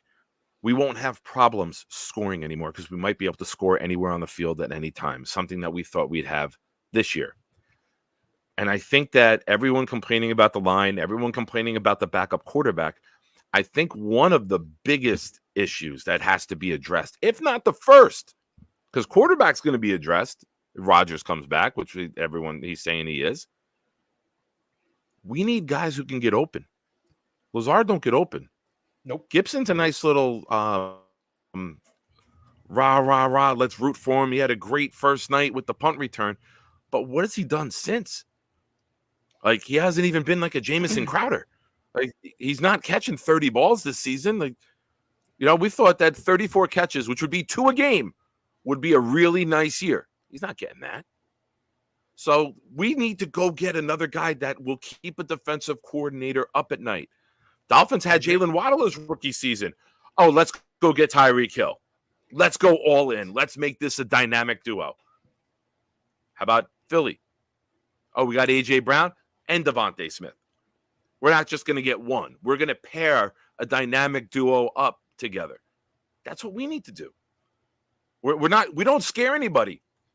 There's 9 guys. There was a play where, not this week, the week before, the Buffalo game, they had 11 guys within 6 yards of the line of scrimmage. There are 2 safeties where it was D-line, 2 yards later linebackers, 4 yards later the 2 safeties. Everyone was up because they weren't scared. You can't do that if you got Wilson and Harrison together. Nope. And I, honest to God, do not think we're winning another game. So we may end up top 4, guys. Like, it's legit. We might end up top 4 because the teams that are down there play one another. Giants play the Patriots this week, right? Someone's going to win. Yep. They're both quarterback teams. Either way, lost this week. They're both quarterback or offensive line teams. Dude, the best case scenario is that the top couple of picks are the Cardinals, the Bears, the Patriots, and the Giants. Because no matter what happens there, if those 4 teams are ahead of us, Marvin Harrison Jr. is falling into our laps at 5 if we get to 5. The worst thing to happen to the Jets for the draft are both of the Bears picks being ahead of us. Getting really both of Chicago's picks they take an being offensive in front of us is the worst thing to happen to us. They take an offensive You lineman. know what I'm saying? They honey? have they have DJ If the Moore. Bears have 2 picks in front of us, Harrison's gone. 100%. They'll I go don't think so. quarterback and Harrison 100%. or I lineman. don't think so. I think they Harrison go for if decide that Shanu. they would I do it. think if they have the number 1 pick, they're going to go Caleb Williams and then Fashanu with their next pick, or they're going to go Caleb Williams and then no, they're going to go either Drake May Fashanu or Caleb Actually, Fashanu. he got They a need point there offensive line help. because DJ Moore is still under contract there, and I think they're going to feel comfortable with their wide receiver 1. That Cole Kmet kid has popped up too as a really solid tight end. The more I think, now you're right, Tigo. Like if they're going to go quarterback, offensive line. Absolutely. They're going to go quarterback, offensive line Absolutely. because their offensive line is just horrendous. Have you heard? It's Gunny, bad. you haven't been on it. We haven't been on it a while together. Here's my take on how to fix the Bears. What's good? You go Harrison and Bowers, and you ride it out with Fields. And now you got DJ Moore, Harrison, Bowers, Kmet. And now you might have a quarterback in Chicago throw for 3,500 yards finally after all these years, right? Or 4,000. They Justin Fields is never just had a as bad as 4,000. Zach. Yeah, He's going to have open refuse, Open open But here's guys what I'm saying. downfield, and he won't But see here's the anybody. thing. Here's the thing. You load up with the greatest group of weapons in the league, and that would be in the conversation, right? Bowers, Kmet, Moore, That is- and that Harrison is- would that be up there. Easily. And the now, 100%. if Fields can't do it, you don't pick up the 5th year. And now you next year, then you go all in to get a quarterback next year. But you have everyone loaded there in their prime for a young quarterback to come in and succeed. That's all. That would be me if I'm running the Bears. Let me get the greatest, assemble the Avengers. Assemble the skill position play. I see where you're coming from. They spent It's a money this great year on plan. That's smart. It's a great plan. It's a great plan. I just don't. It's think a they're great gonna do plan. it. It's just not. That's Madden where quarterbacks don't have horrible throwing motions and you can see the field, so you Slow pick who you're throwing processing to. times. You know They the can't- processing times doesn't matter because again you're the one who's controlling that. Justin think- Fields, in my opinion, is just as bad as Zach, and I think he's they're out of the going NFL. quarterback, man. I think they're going quarterback. You get the first overall pick, and everybody's so high on this Caleb Williams kid. I think they're going to go ahead and jump Caleb Williams. I think that's going to happen. I don't know. I think Ben Johnson might fall in love with Drake May. Drake May's a nice. Drake May's QB1 on my board, bro. Yeah, I like. He's me some Drake QB1 May. on my board. I love Drake May. He now McCarthy has creeped up on my board quite a bit. Man, I just like McCarthy's size, bro, and I like the competition. He's not ready level for the he's faced NFL. off against. But is Drake May the competition level he's? I'm starting to get really worried about the competition levels now after seeing Zach Wilson, who had this elite arm and made it look so easy and effortless, in his last year. But then you look But at we his knew what his competition, you're problems like, were. Okay. We always knew the processing speed was going to be an issue. That's what. So how can That's you what say Knapp Drake was May supposed is to be not? an issue, because Drake May's doesn't have a processing issue. He doesn't have an offensive line to protect him at UNC. He has to process and diagnose the but defense UNC really is quick. going up against who though? Not and USC. me? I'm sorry, UNC. UNC is going up against who though? You and me? UNC's schedule is not that easy. Who have they played and he's played well against? South Carolina, Played North Pitt, Carolina State. Miami, Georgia Tech, Duke. All guys that have first-round picks. Miami's on their like team right now. 4-7, dude. Miami's like Yeah, that's what I'm saying. 4-7. I'm like, He what are played you bad talking against about, bro? Miami, Like, and I just remember he played bad against all of those Miami. teams You're not didn't wrong. really- You're not wrong. South You didn't Carolina scare me. has a first-round pick going in their team. Yeah, but Minnesota like, has a as has a a because they Minnesota's a play good Florida, program. well, don't mean they're good. Pitt's a good Specifically, they're program. not good.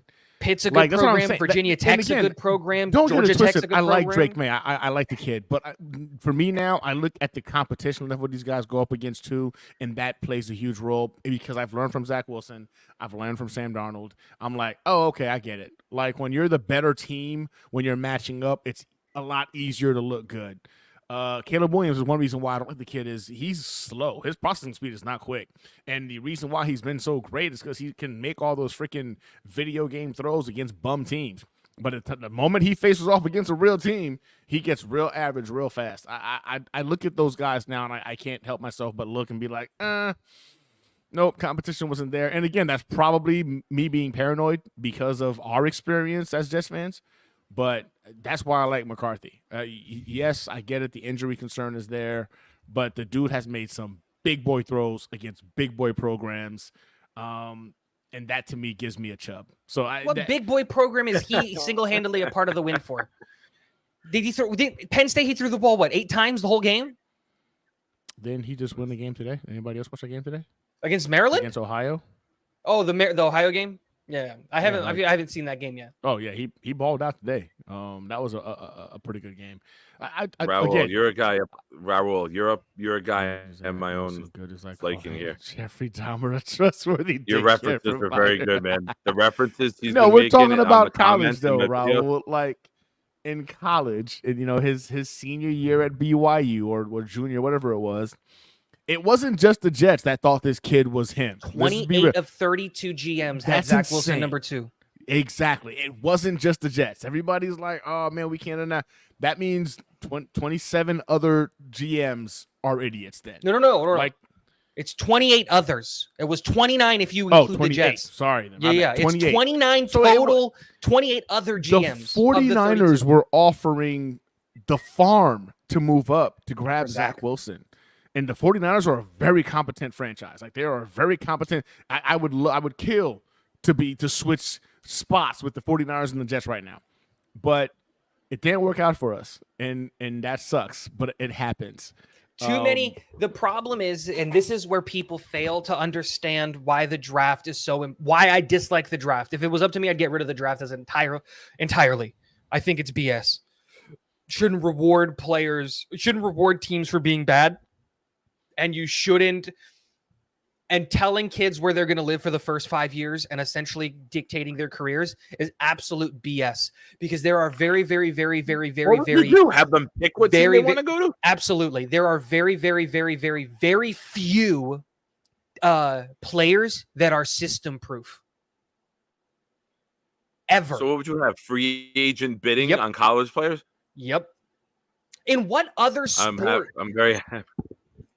Dude, I'm just saying, like, you wouldn't get a single quality player. You have to turn your franchise around top to bottom and actually be a sustainable organization, because you have to want to be a place where you want to go. The Cincinnati Bengals have been drafting at the top of the draft for a long time, and it's been a problem. Their facilities are ass, and there's no incentive for them to benefit the program or to do anything like that. Joe Burrow finally comes along, and they're like, oh, man, maybe we should build an indoor facility in one of the coldest weather states in the country. And they finally get around to doing it. Arizona. Does anybody want to go play for Arizona? No. But we're about to send them one of the best players in the draft, and that's BS. The Giants are a dumpster fire. Let's be real. The New York Jets aren't all that great either right now. But we're about to send a kid who absolutely... But if we did that, Tigo, that means everybody would want to play for the Philadelphia Eagles or the Kansas City Chiefs. Yep. Like, it's what the salary cap exists for. Where does the competition thing comes into play when these guys can continuously be Alabama, Ohio, and like when even in college football, they're trying to figure out a way to restructure conferences to make it more competitive, because there's those teams that everybody and their mom is going to choose because their programs are elite. You don't have a chance for other teams to catch up or get better. In college football, we're seeing this. Yeah, you can't. Like, it's almost impossible. Okay, for the last 10 years, it's been Alabama and Georgia, right? Michigan's going on a run right now. Florida State's going on a run right now. Oregon goes and gets Justin Herbert, and they went on a really good run with him. Now they have Bo Nix. They have an opportunity to go on a run. You can build programs that can go compete with that. You're talking about the same 4 programs that have been in the conversation for Where's the last Clemson 2 now? decades. They lost Trevor Lawrence. Their recruiting goes down the board, goes down the drain. Years ago. But where's Clemson? You got to keep up the recruitment. Recruitment isn't just for one season. That's what I'm saying. Look, it's a whole different conversation. We've seen it in other sports. My main example is soccer doesn't have a draft. And yes, you get some of these elite teams that stay elite for a long time, but then you get these Cinderella stories that happen, like Leicester City, who was a second division team who came up into the first division, and in year 1 they won their league and they came into I have no idea what you're talking about, Tigo. Like, again, I don't think, watch other sports, but what I'm saying is just because is so boring, I could never get into that sport. That's an objective falsehood. But again, I think the draft is messed up, because here's the thing, Gunny. The reason I agree with you that I think Caleb Williams is going to bust is because he's going to end up on a team that's not going to develop him well. He's going to end up on a bad team. Yeah, The but you could say only that hope most for years. Caleb A team Williams. who's picking at the top of the draft isn't good at developing players. That's why you're at the top of the draft. Unless the And one they year you're the shouldn't Colts where be Peyton Manning gets awarded- injured and you get lucky. You land luck. You CJ shouldn't Stroud be looks pretty awarded damn for being good. a bad team. Why are You, we? you tell Look, that to if the you're the Texans Bears and their fan and base. if you're the You tell that Bears, to the Texans and their No. fan base. It's not okay, even logical, Tigo, to even suggest it. Absolutely. Like, I don't even No, want to it waste is- time on the topic because the draft is such an it's not American logical. thing. The NFL because is all, the here's why. draft- Here's This why. is Let me America. get the air for a minute. I'm- The I'm- NFL I is can't all do it. about competitive fairness and parity. They're not going to Doesn't give the exist. Super Bowl winning team who wins a lottery the number one pick. It's not going to happen. It's like not even worth discussing because everything they've worked for Of course is not. parity and competitive balance. Of course not. That's why the salary cap exists. I didn't say get rid of the salary cap. That's not what I said. The salary cap still I exists. understand, but it's just, And then you still Yeah, have those. I don't And then let me use Gunny's argument against him that he used against me. If these guys think that they're dogs, why wouldn't they want to go to a franchise where they can be the guy, where they can go take that franchise to the top? Why would a guy like Marvin Harrison Jr. want to go to the Kansas City Chiefs where they already have Mahomes? Wouldn't he want to go to a place where he can be the guy? Wouldn't he want to go to Arizona anyway and be No. the single-handed No. reason that he Here's why. lifts Negates up the that thing, franchise? because Why at not? that point- You were able to Here's say why. that stuff about Here's the why. quarterbacks. No, Why no. can't you use that Here's against Caleb why. You're Williams? using my Gunny, argument let me about get a this. quarterback and a.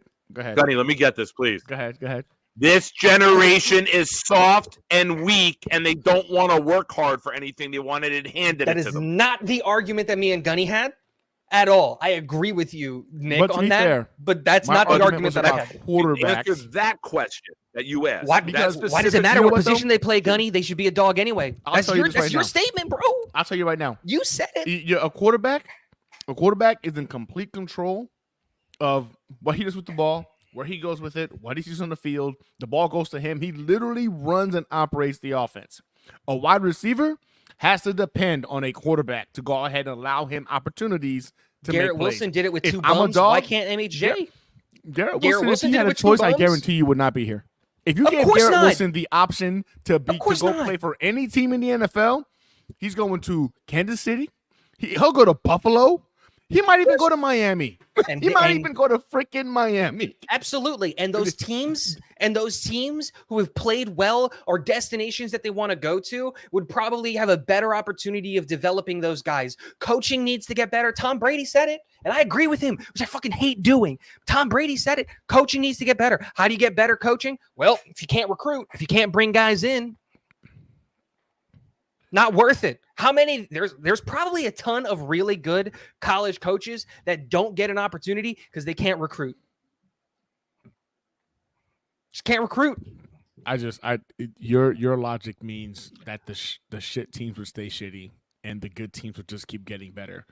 And It doesn't has not happened in sports where that system exists, where they don't have a draft, where you can just go. Everybody has the same I and don't equal access know- to the same players. This is not just soccer. This The is in only- every sport that does So that. what That sport? isn't What baseball. sport are you referring to?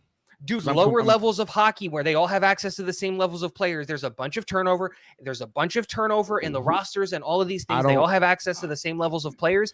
And Now I want you to think about what you just said, right? In regards to sports that everyone and their mom watches, okay, and try to put that into play. Where hockey, soccer, it's the most soccer, watched sport great. in the not world. in America, not in the U.S. It's not.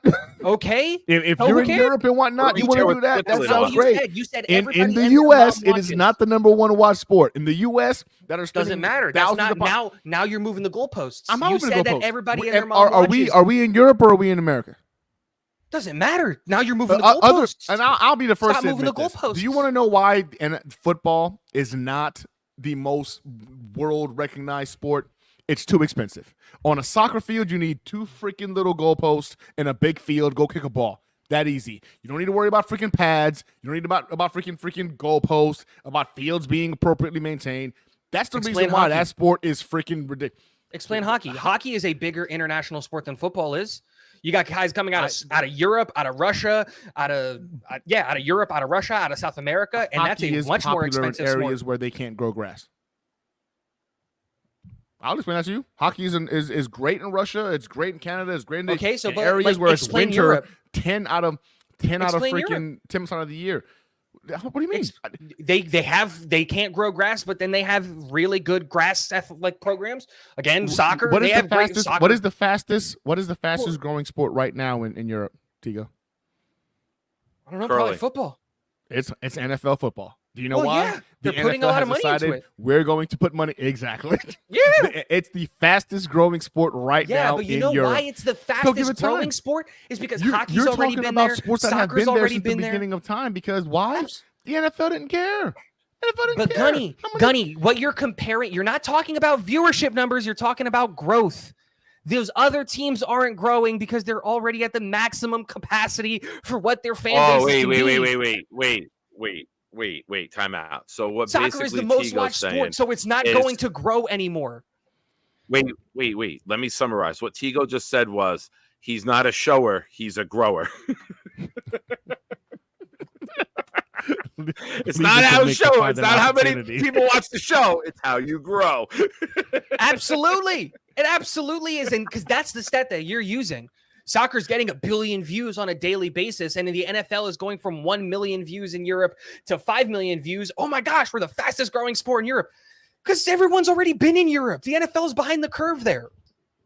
The argument makes so little sense because you're yeah, your argument makes little sense, Gunny. No, your argument does.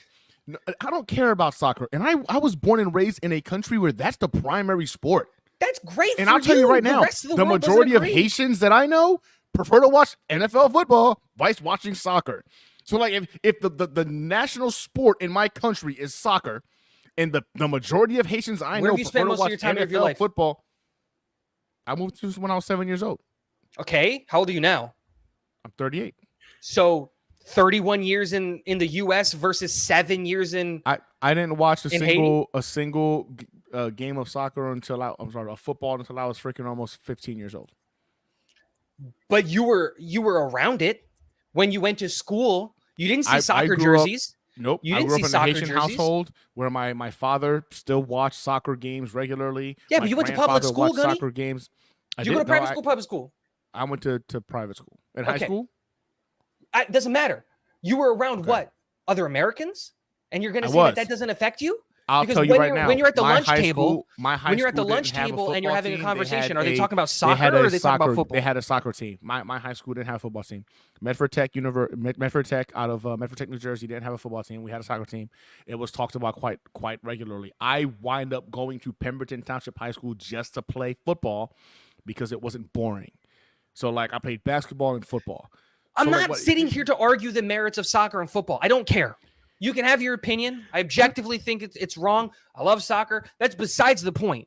That's not the point of the argument. The point of the argument is the draft is a really, really archaic way to tell young kids you're going to live in this shitty town for 5 years, and getting rid of it, I think, would be better for the sport long term. I think you guys are scared of something because it's different. It's like when I had a conversation with my friends about baseball, and I said that they should move the mound back 2 feet so that the ball gets at the plate 3 miles per hour less than what it is now so that we can get more balls in play. And I got shouted down from the mountain. It's just like, look, if you want more players to be more successful in the NFL, you get rid of the draft. The biggest reason players bust is because of the draft. Those are interlinked entirely, because if Caleb Williams had the opportunity to choose his NFL coach and choose the franchise that he was going to, the success rate of players would be much, much higher, and the coaching would get better. Now, what you're saying is the teams in the top would stay in the top. That's absolutely true.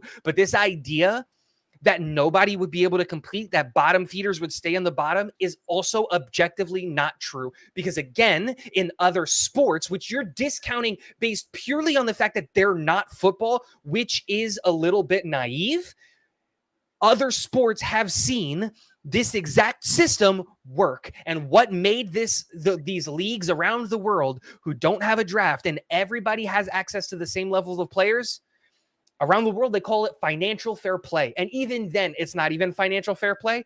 But what has made all of that happen? Salary caps. Because you do have a salary cap. You do have a limit on how much money you can spend. And if kids are coming in asking for more money, That's what would happen. We got to get back. sounds on track. like this is so far off the tracks. I gotta Really.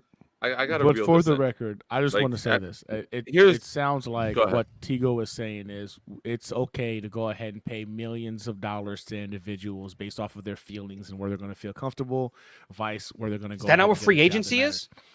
matters. Is that Yeah. not what free agency is? I'm 100%. gonna go to Once the they've place that makes me established feel No, no, no, comfortable. no, no, no, no more. I could Wait. No more I back could and only forth. Honey's imagine- gonna wrap it up, and we're moving on. I can only imagine in the real world, right? If somebody comes out of college and decide they're going to go ahead and go work for a company and they want this much money, vice them having to earn their way, right? Having to establish themselves No, first. no, in no, any no. industry They that earn they're their in. way, Gunny. It's the same concept. What? Because they're in college and they can play sport at a cool level in college. That is not earning your way. You're still Absolutely in school. is. There's freaking geniuses right now who are engineers. read that we're comment. not bringing.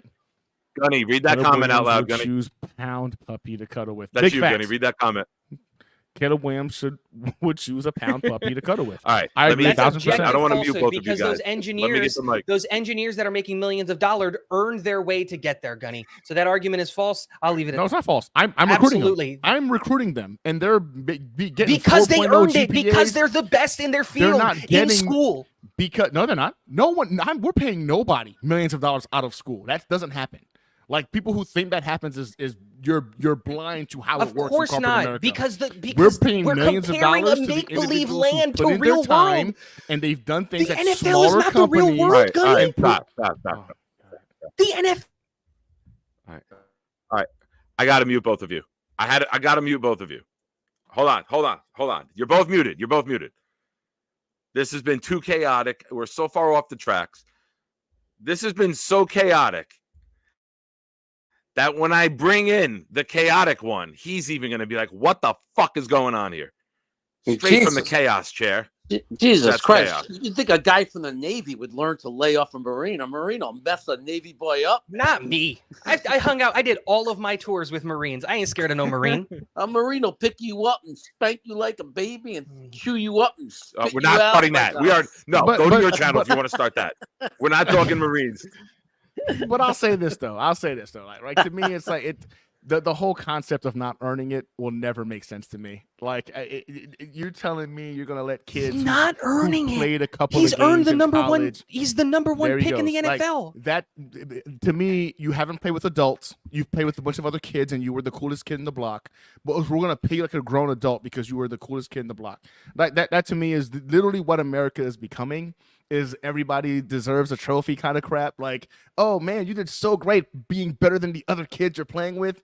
We're gonna go ahead and pay you more than the adults who've been doing it for a long time. I don't understand that. I never will. Gunny, and it's that is not not how the argument corporate that I'm America making. works. Absolutely It is. not. I'm not comparing it to corporate America. The NFL is not corporate America. It is not a meritocracy. It has never been a meritocracy. And this idea that you're thinking that it is, it's not. No, it is. It is taking There's wild a reason lottery why picks there's a on pay kids. scale. There's a pay scale as to how much you can earn depending on what pick you're drafted in. There's a reason for that. If that was the case, and everybody who gets drafted into the NFL would be getting paid the same amount of money, they can just decide they want to go here or there. There's a reason why there's a pay scale. It's purely based off you're not going to get paid more than Patrick Mahomes as the first overall pick because you haven't done Patrick Mahomes. Dude, I didn't things. say that Caleb would come in and make $50 million a year. No one's stupid enough to do that. Come on, Gunny. That was It's- nowhere in my the argument. whole concept of you get to pick where you want to go is just dumb. Because you know what? If you can come out of college right now, in no one what you're not world is that going dumb, to. Gunny? If you What go world out is of it college, you not? pick where you go. No, You're you gonna don't. do a bunch of No, you don't. interviews. Yeah, you do. How you doing, That's like Jeremy? saying you can come out of high school being the best kid in high school and pick where you go to college. You got to get accepted first before you get. Absolutely, you, dude. in It's a essence, two-way get street. Not drafted. everyone's gonna want Caleb Williams. 32 teams. Why would the Wait a Kansas City second. Chiefs want Caleb Williams? Are you Why would the arguing? Philadelphia Eagles? Go ahead, Are you- Jer. are Thanks you for joining saying- us. Wait a Thanks second. for joining Are you us, Jeremy. saying- Go ahead. What's the argument here? Are you saying a player should be able to go wherever they want? Yes. That's Wait. what he's saying. Yeah. Yeah, Let me but summarize that- it. I'm going to yeah, summarize but it. you Hold on. understand We what- got to stop. That would end the NFL. No, it wouldn't. It would be There are 3 or 4 hundreds of great sports leagues that do teams. that. There'd be 3 or 4 great teams that everybody would go. It's like basketball. Facts. It's like who's the 3 teams are, and every other fan feels like they're wasting their time. I'm a Yep. Sacramento Kings fan. the best I can hope for is the playoffs. I know we're not going to win the championship because the great players won't come here. Objectively, that's not true because in you can leagues say that we about the have Knicks seen, too. Objectively, that's not true Yeah. because we've seen in leagues that don't have a draft or anything like that, and everyone has equal access to players, you don't see teams sit and dominate at the top. There are some teams that stay near the top, but they don't sit and dominate at the top. They'll have runs of greatness, just like every team does, like the Patriots did for very, very many, many years. But that doesn't mean the Patriots are ass now. And again, there's a whole thing about that. It is a two-way street, and that's the whole point. A team needs to want you, and you need to want a team in every other aspect of life. Right. It's like that. If you want to go get a job, just because a place wants you doesn't mean they get you.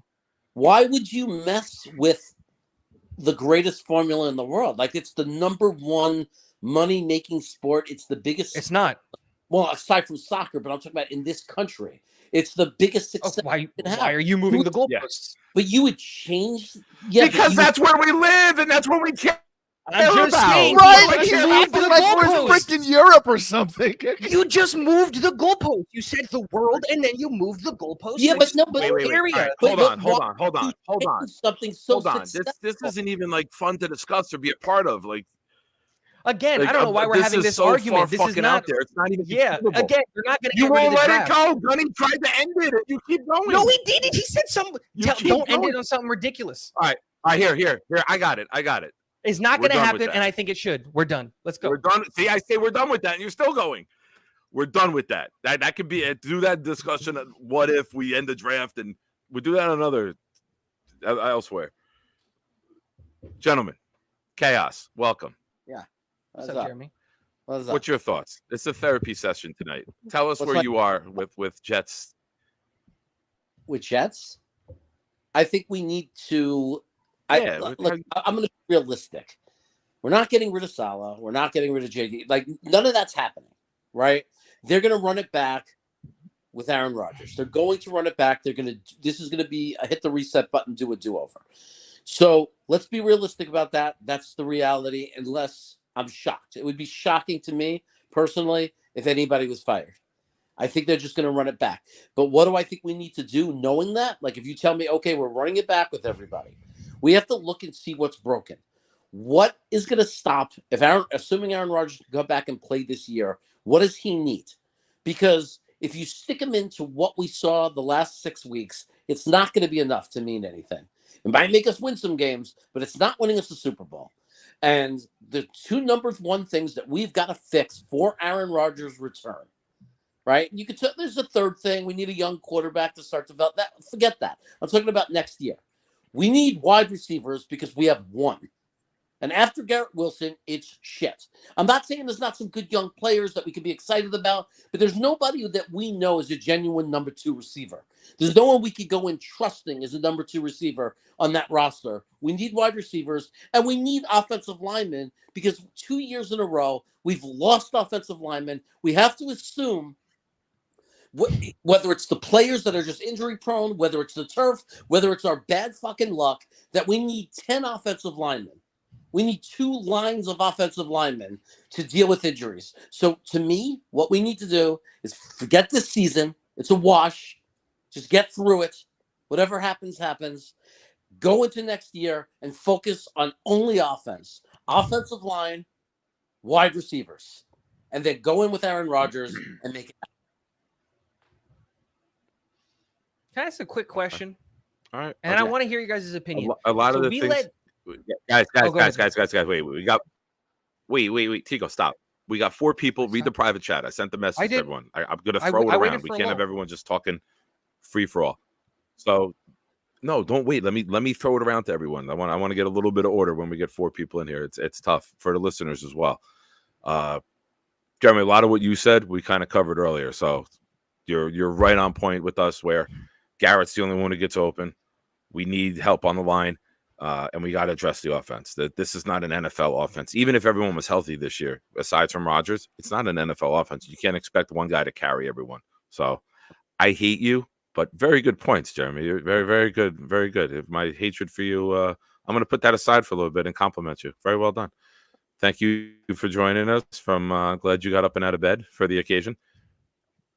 Not the first video that you've sent me from your bed, but this one we can put on air on YouTube. Gunny.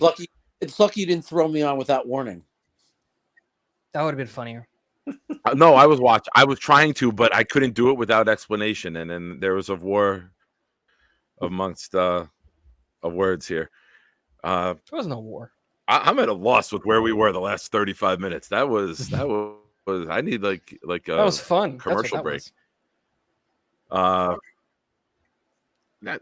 You love fun when it's like total like Chaos out there conversation. That's your realm. That's where you that's beyond chaos. Chaos is like hot sauce and shit in your pants on air like Jeremy does. You were like just like completely No. I think you were delayed. Am I delayed? So yeah, you are, because I was talking when no one else was talking, and then you jumped in, and then I said to stop. You gotta be. Because like I waited for Jeremy to stop, and then I waited a second, and then I started talking because I wanted to ask a quick question, but then All right. Well, go ahead. Kick what Jeremy said around. I have to use the bathroom. I will be back in a minute. No fighting. Act like adults. Act. I don't think we're fighting. I think we're just having a heated Dude, debate. we can't talk about the season anymore, so we're talking about bullshit. Hey, don't you fight with me, Gunny, when I exit with your very soft, subtle, hoping Nick doesn't hear it as he's walking away. No. I didn't even get up yet. Nick, I hope you heard it. You were sitting here still listening. on screen when I was saying it, and then you clicked off. I'm like, oh, he's ignoring me, and then you came back. So obviously, we know that this offensive line is a problem. And Jeremy, you weren't here for when I made my opinions about the offensive line known, where if we're talking about interior offensive linemen, I do that through the draft. I'm talking about offensive tackles. I do that through free agency. But I guess my question is, we've seen 2 years of back-to-back unprecedented levels of injury at the offensive line. Just insane. We had 11 different offensive linemen last year. We're at 13. I think we're going to hit 14 this year if Saffold ever plays, which I think he might sooner rather than later. But we might be getting Wes Schweitzer back, so that's a good thing. I can't believe I'm saying that. I know. Good thing getting Wes Schweitzer back. We're happy about a guy who just absolutely sucks, but okay. At least he's not new. Like it's whatever. But when it comes to the offensive line, and what do you find as the focal point of the offense? And I mean, let's talk about what we know we have on this team, right? We know we have a left guard. Laken Tomlinson isn't going anywhere. Gunny put it in our group chat. I think he did a 180 this year. Much better this year. Alexa, stop. There's zero continuity this year, like with the offensive line, and that's some of the struggles, right? We know we have at least one tackle in Elijah Vera Tucker, and even then, injury question mark on him. And we know we have one other interior offensive lineman in Joe Tittman, whether he plays right guard or center or whatever. Yeah. How would you break it down in terms of where would you go draft? Where would you go free agency? Would you totally just go free agency? Would you totally just go the draft? How would you go about fixing the offensive line this offseason? Because I agreed with everything that you said. Wide receivers behind Garrett Wilson, absolutely garbage. But I don't think anything matters more, in my opinion, than the offensive line being able to protect and create holes in the run game. How do you see, and Gunny, I want to hear your opinions on this as well, because I'm actually curious. How would you execute, without being specific with players, because I doubt you guys are as far ahead as I am with crazy bull crap like that. How would you go about tackling that? Where would you put AVT? Would you go get 2 tackles in free agency? Would you go get a guard in free agency and then 2 tackles? How do you go about fixing the offensive line? I'm going to listen on my phone because I have to go get my wife some food, but I am legitimately curious about what your guys' opinion on this are because it's right there. So I am curious. So go. I'll let Gunny go first. All right. So for me, I think it breaks down to this, right? I do Johnny? like AVT. I think when it comes to the offensive line, AVT is legit. Unfortunately, injuries have sucked, but he's legit. Lakin Tomlinson decided he remembered how to play football, so that goes a long way in keeping him on this roster. I like Joe Tippmann. This past game, you saw Joe Tippmann actually operate very efficiently and effectively at center, give up no pressures, no sacks. He was actually one of the few bright spots on our offensive line against the Miami Dolphins. And Carter Warren actually held his own, which was very, very surprising to me. Against, again, a Miami Dolphins defensive line that's been getting to the quarterback over the last few games. So I think that the whole like, oh my God, you know what I'm saying, our offensive line is decrepit and whatever it's a little bit of a reach. I think that we're bad. I'll give you that. I think that we're bad, but I don't think we need to restructure the entire offensive line. So for me, this is why I keep going back to like if Marvin Harrison isn't there in the draft, then you go Joe Alt. I think Joe Alt is a plug and play guy. Has the floor of being a good tackle, the ceiling of being an elite tackle. And I think that's the guy that you go after if a guy like Marvin Harrison Jr. is not there. And that could be a guy who can play left tackle or right tackle for you. Now, a lot of individuals have made it known that they're probably out on Mekhi Becton, but in all actuality, I don't think we have the ability to just make that decision. I think that Mekhi Becton, if we can get him on the cheap, we bring him back as potentially a swing tackle. I don't know if you want to go in there with him being your number one guy, but him being a swing tackle, I think, goes a long way for me.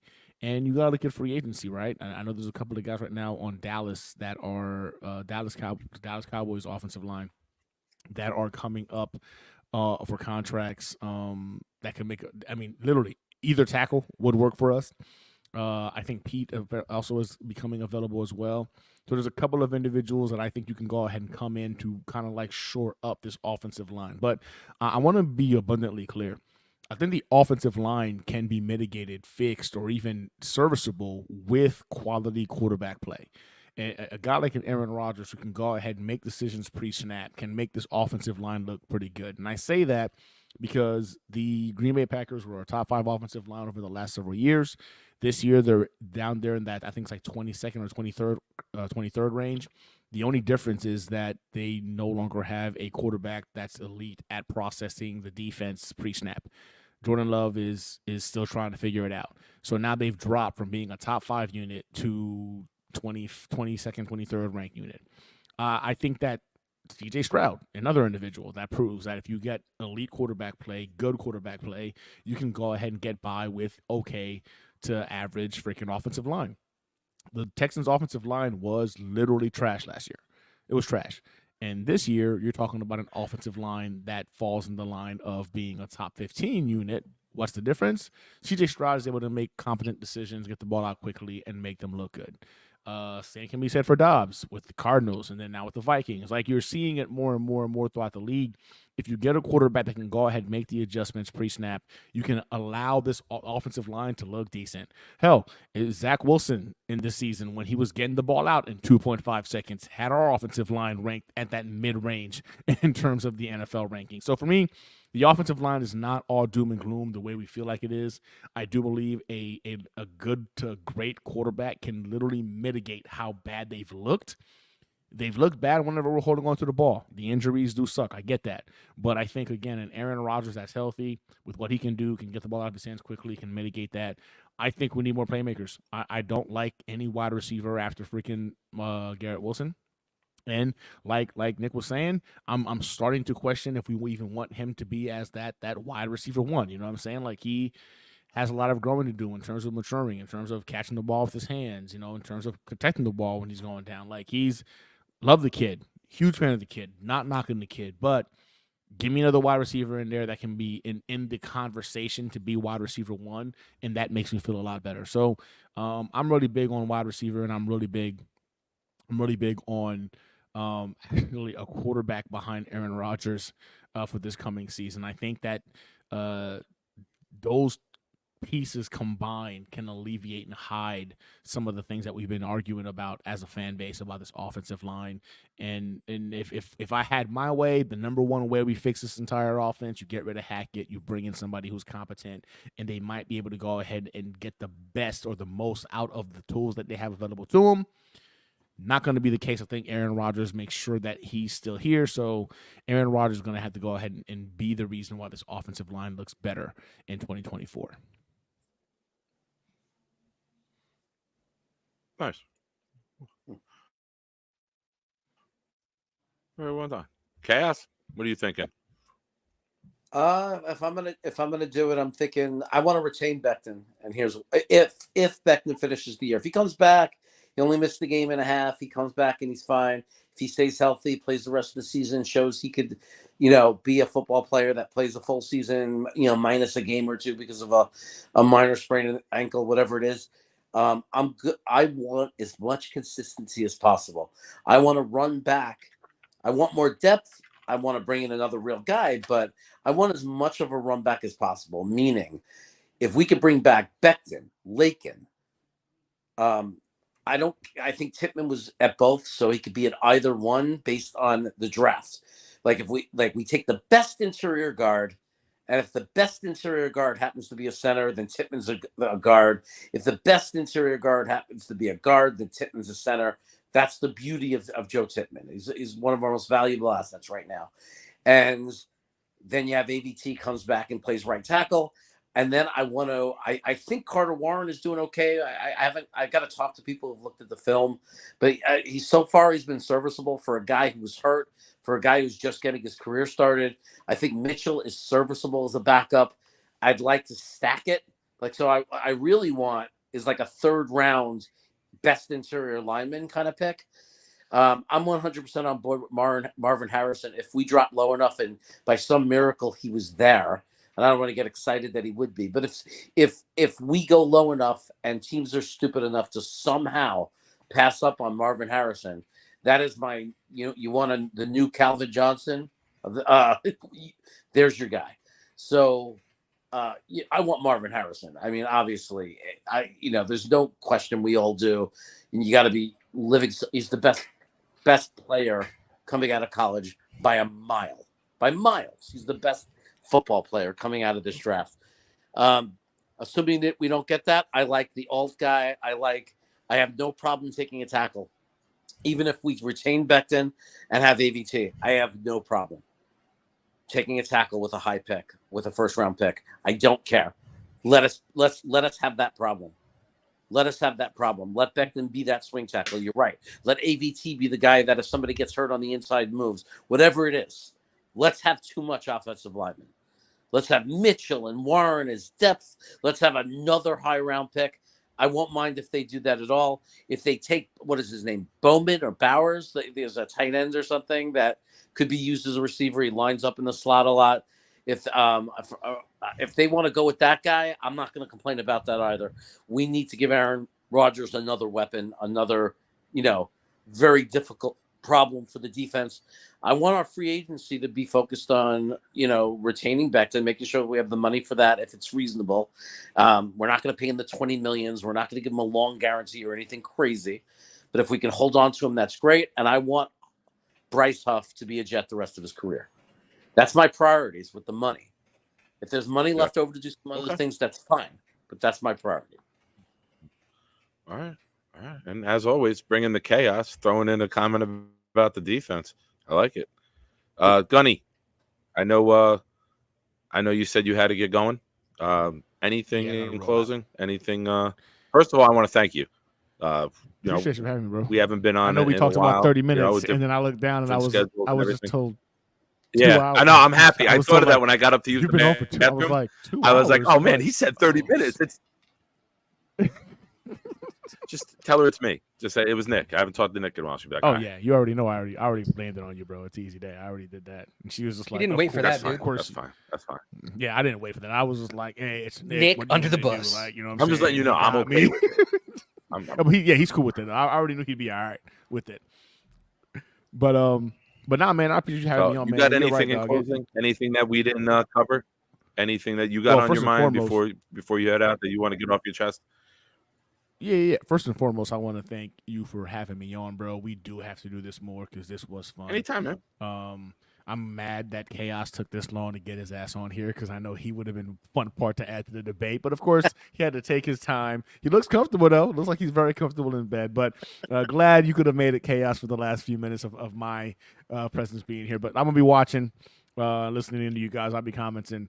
But in all actuality, man, it's just ultimately, man, like this was much needed therapy because this Jets team has done a number on us as fans. Especially as content creators, man, trying to find ways to stay positive and optimistic and of course get in front of a camera, put our hearts out there for this freaking team, just for them to go ahead and just stab at us. It's unfortunate, but our favorite time of year is here, Jets fans. Mock draft season is upon us. Now we can go ahead and start hoping upon a star and wishing about what could happen for next season. And on a final note, Aaron Rodgers should not play this season. Keep him on the bench. Preserve his freaking Achilles. Let him heal out. We'll see him next year. And preserve a top 5 pick for us. So, with that said, Jets are losing out. It sucks to have to say it.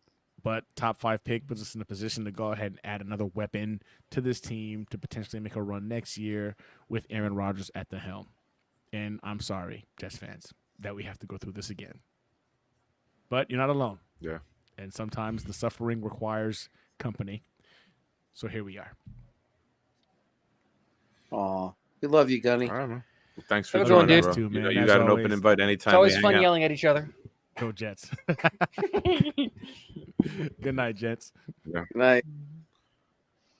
You two are going to debate the how to change the voting system in America next time. I'm sure.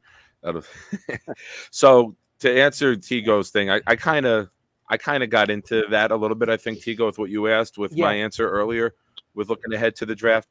I don't want to roll the dice on anyone anymore. I want to take D linemen from the SEC. I want to take guys who played in the Final Four with wide receiver. I want to get guys who have done it the right way at the college level on a big stage time and time again. I don't want to go small school hunting. I don't want to take not that Joe Douglas has done this, I don't want to take a Vlad DeCoste from UMass or Temple in round 2. I don't want to take guys from small schools to play big positions because not many of them, like Nathan Shepard was a fucking 3rd-round pick under McCagnon from Canada. So we're not, as much as Tigo wants to make it a global game, we're not doing that. I want to take guys from big colleges with a good resume who've gone up against elite round 1, 2 talent every single day in practice. And the game day was easier because you weren't going up against your defense. I want guys that don't have question marks after them. I want guys who can transition to the bright lights of New York and the obnoxious media that we have here. I want a guy like Marvin Harrison. I want a guy like Fashanu. I want a guy like Alt at Notre Dame. I want a guy who we know we can plug in, and he's going to be at least a decade there at that position. So we got to nail this. We need, listen, whether it's free agency 1, tackle, draft receiver, or vice versa, you need to go get at least 1 receiver between draft and round 1. You need to go get at least 2 linemen starting between free agency and round 1 and 3. And that's without a possibility of a trade down. I'll say the same thing about wide receiver. We have to get 3 guaranteed starts. Yeah. What do you consider You're a right. big school and a small school? And listen, we all know that Aaron Rodgers can deal with. I mean, the top 5. You got to be a Power 5 school, right? You got to be not on the bottom tier of those. Like I don't want you going and drafting guys from Vanderbilt. I want you drafting guys who are competing for the national championship, like with your early picks. You know, How about Liberty? Occasionally, there's those rare talents. The statue? Oh, it's great. I could see it from like the Don't town if I'm you out want near the players water. out But of Liberty? Liberty. Don't you want players to come out of Liberty? I'm not in round one. No, not in round one because it's a question mark, right? Yeah. Like we took Brian Thomas out of University of Alabama Birmingham, I believe, in round one, ahead of Ed Reed that year. Brian Thomas was a nice player in the NFL. Like no one's, holding Hall of Fame parties for him, but you go with Ed Reed from Miami, it's a better pick. Oh, I just saw your. Because you have the delay. I didn't want to like be interrupting and all that stuff because it takes time for you to get the message. Gotcha. Yeah, I don't get cute. Don't try to. Oh, what the hell, little jock itch there? What? So, I'm showing on the camera. jeans there. Oops. What do you have to? Yeah. Oops. For the ladies. But stop being. That looks flatter. That looks flatter than our offense, man. There's no bulge there whatsoever. For the ladies.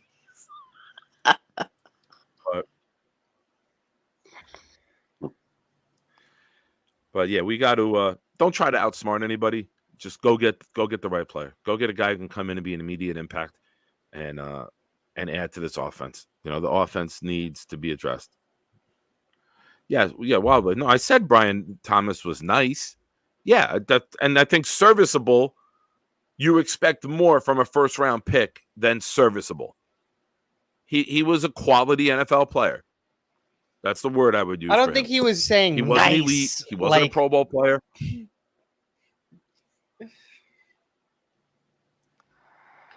Oh, he was not nice. He was. I mean, Brian Thomas was okay. He was a starting player, but he wasn't an upper end starting player in the league without question. Who gets the blame for this mess? The guy I think that might get fired. Joe Douglas. Give me 1 minute. It's Joe Douglas. Who you blaming for this mess? What's going on? It's Joe Douglas, and in the whole thing is Joe Douglas's fault.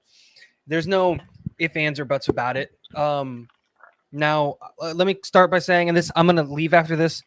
Let me start by saying I don't think Joe Douglas should be fired. I wouldn't do it, but this is expecting Woody Johnson to do something intelligent, and dude hasn't done that since he bought the team. But I think when you look at Joe Douglas and how he went about with this team building it, I don't think he ever saw a world in which the Aaron Rodgers effect wasn't going to work more. I'm not going to blame Joe Douglas for the offensive line, dude. Like, he has done and put a lot of assets into the offensive line. This is an unprecedented amount of injuries, but this wide receiver room, to not get more aggressive with the bigger names in wide receiver, to draft. And again, I love the Will McDonald pick, but to draft Will McDonald in that situation when there are other wide receivers, and to just not take a wide receiver in this draft, we just didn't take one. And we desperately needed one, to look at that and to be like, you know what, Aaron Rodgers is going to bring these guys in. I don't think he ever saw a world in which OBJ and Corey Davis weren't going to be on this team. I think he thought Corey Davis, there's no way he retires with Aaron Rodgers here. And he thought, in what world is OBJ not going to want to have a Hall of Fame quarterback throwing to him? And so I think when you looked at all of that stuff, I think he put too many of his eggs in the Aaron Rodgers basket. And once Aaron Rodgers went down and we saw that, once Aaron Rodgers went down and OBJ went to the Ravens and, Corey Davis retired, we went from this idea of possibly having a really good football team to having a really bad, to just objectively, we had a really bad football team. And so I don't know how well he's going to do, even behind if the O-line stayed healthy and Aaron Rodgers is here, we're not talking about any of this stuff. But I think it was a little bit naive to think that I think it was a little bit naive on his part, specifically with the wide receiver room. And again, I don't want him fired, but this is expecting him to do Woody Johnson to do something intelligent, which I'm not going to have on my bingo card. KJ Dowdy here. Thanks for watching, KJ. Tigo, before you go, if Aaron wants Adams and tells the front office to get him at any cost, do you see us killing our future to get him? No. He can say, hey, I want Adams. Doesn't mean Las Vegas wants to get rid of him.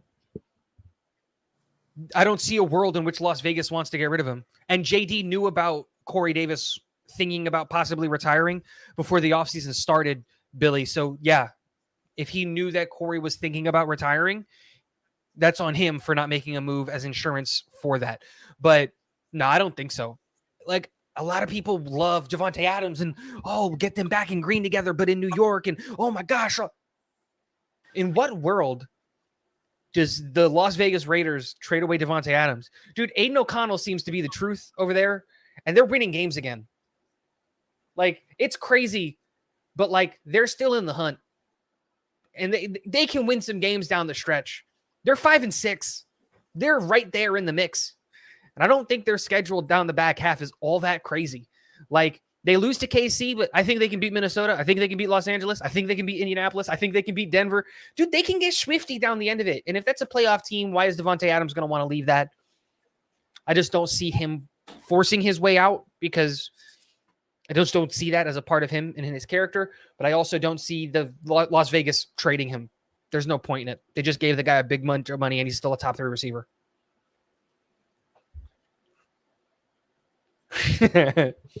Nice. I love you, Gunny. Jeremy? Yeah. Who you giving the blame to? Well, I mean, Tigo said it with the injuries is you know, I mean, I have to pick a person, obviously, but I have to say injuries is the thing to blame more than anything. Yes. This team healthy might not have been this bad of a situation. I mean, it's injuries, but then it falls on JD because the depth falls on JD. The reality is they pick up McCall Hardman and then they trade him for nothing. So that doesn't work out. He left us with a shortage of wide receiver, which is crazy to do given our luck with injuries. And the offensive line is hard to blame him, but the quarterback situation, like why wasn't there a better backup quarterback put in place? They wanted to give Zach Wilson a reset. Based on the way he ended last year, there's no way you wanted to be in a situation where he was your quarterback. We put ourselves in a situation that if Aaron Rodgers gets hurt, there goes our season. And that's what happened. Now, if we would have went out back then and gotten a Jacoby, what's his name? Whatever. Jacoby Brissett. If we would have went out and gotten the Heineke guy, Heineken. The point is that we could have taken it more seriously and gotten a real backup quarterback and had them ready. And if Aaron and sitting behind Aaron Rodgers, and then if Aaron Rodgers goes down, you have at least a legitimate real quarter of some type of competency. Now, would that have helped at this point? No, because without an offensive line, I don't even think Aaron Rodgers is going to be enough to change this because the offensive line is just decimated. Now, some of them might come back, and maybe if we had a real quarterback this whole time, we would be able to still be in the playoff hunt. I don't know. Do I think we should fire JD? No, I don't. I think that he needs to learn from his mistakes. We need to get back on the track that we were on before we traded for Aaron Rodgers, and that track is the mindset of drafting well, filling the roster with people that we have drafted, good young players, young core. Get some consistency in the roster year after year in our systems. So that's what I'd like to see happen. I'd like to see him back to the Baltimore way, the Eagles way. That's what I want. I want to go back to that. Instead of this team that goes back to what's never worked for us, trying to fix it all in 1 year by going out and getting big names. Okay. I agree. All right, I'm gonna hop out of here. It was a fun night, especially arguing about BS with all of you. But I'm gonna get out of here. Thanks for the hang, Nick, Jeremy. All right, brother. You have a good. You guys have a good night. Joining, man. I appreciate it. It was fun. Big boy for us. Talk to you soon. Yep.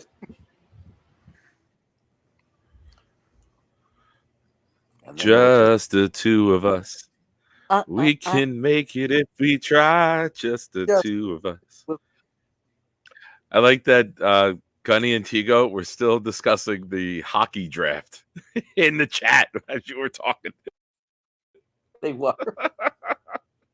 They were. Am I that bad? Am I behind? Am I lagging bad? Am I lagging? I can't tell. I mean, you're not cutting me off. All right, like if I talk right now, you hear this normal? I'm hearing you when your lips move.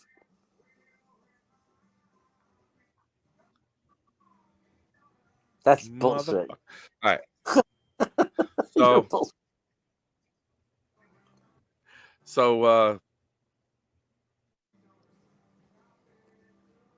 I'm gonna go. I thought you were gonna take my answer when you started talking about the injuries. I'm gonna blame this sports science shit that Saleh and company brought in when he first got hired. I've referenced this before. My ex-wife, the kid's mom, her cousin Joe Giacobbe, who went to Rutgers, was working as the Jets' assistant strength and conditioning coach under Gase, and then Bowles brought him in. Gase kept him, and one of the first things they did after they hired all their coaches is they fired those guys, and they brought in sports science guys to lessen the injuries. Because don't forget, the last year of Gase, we had a lot of ACL injuries with guys, so they wanted to change that up. Well, it's worse, and it's been getting worse the last 2 years. So that to me, and I'm not saying that's the reason we're losing games, but we got to change something up off the field to allow these guys to get on the field, right, Jer? We just can't keep running it back. All right, you're on their 13th offensive lineman this year. Well, we'll have the same guys next year. It's different injuries. It's body parts snapping.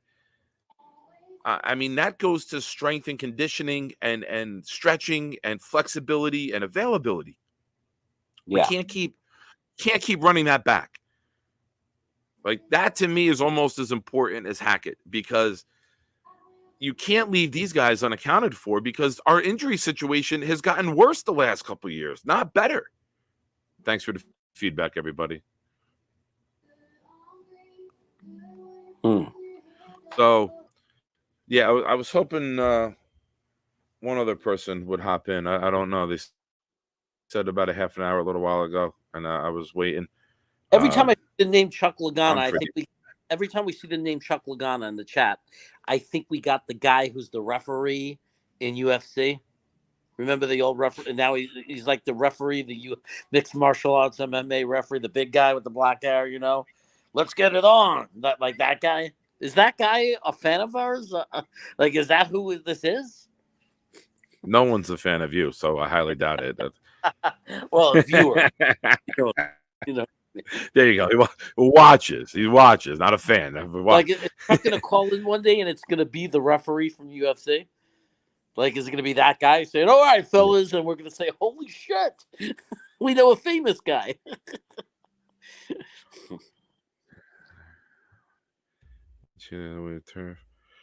Yeah, I got a. I love Vervain. Vervain, what's going on? Yeah, Daniel, it got nuts for a bit. Tigo was suggesting getting rid of the draft. I don't even want to give it more airtime. Like, there was 35 minutes where, like, I was just sitting here. I got a couple private messages from people. They were like, "You're not even saying a word. You're like, your face is funny to watch." I didn't know what to do. They were just locked in their argument, and it got to a point where I was like, I gotta end it. Right when you came on, I'm like, we got to stop this. Look at you. Now you're best friends with Daniel. Yeah, I mean, I didn't mean to come off in an awful way, and I apologize if he took it that way. Arnold Palmer. I can't believe Arizona Ice-T got the rights to do that, to use his picture, his autograph. They must have paid him a lot of money. Arizona, man. I'm addicted to Arizona. Iced tea. Cans. I love You go to- Jeremy Corbett. Who's Vervain? You go to the. Oh, I think Daniel is way behind. Wait, Daniel, you behind? I think Daniel Meehan's way behind. Like he was here earlier and then came back. I don't think he's live because Oh yeah, a he's lot of saying, times you don't realize that you're. yeah, he's questioning like 45 minutes ago. Yeah. Or he's just catching up to it. I don't know. Oh, thank you guys. Thank you. I want to thank everyone too because I've had a nice little jump tonight. Lately, I've been pumping out. Jeremy's been coaching me, telling me I got to do shorts. I've been pumping out shorts on a trying to do at least one a day when some news gets here. And I've been climbing up real quick, and I'm at 470 right now. Brooklyn. That's cool, man. I like that your channel's growing. Yeah. It's exciting to see them coming in like spurts too. You saw the video I did last night where I tied the short. I was like, Jets versus Dolphins highlights. Jets highlights versus Dolphins, and then it was like, I got nothing. Thanks for watching. Like that was the video. That was it, dude. It's my most popular video. I got like almost 1,300 views on it. I was like, awesome. Nikki called me this morning. Goes, Daddy, I checked your video. You're over 1,200. Holy crap! Chuck, I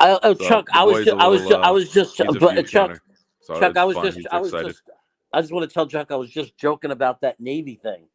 I mean, I was just saying that to butter up Gunny. We all know that the Marines wouldn't get anywhere if it wasn't for the Navy.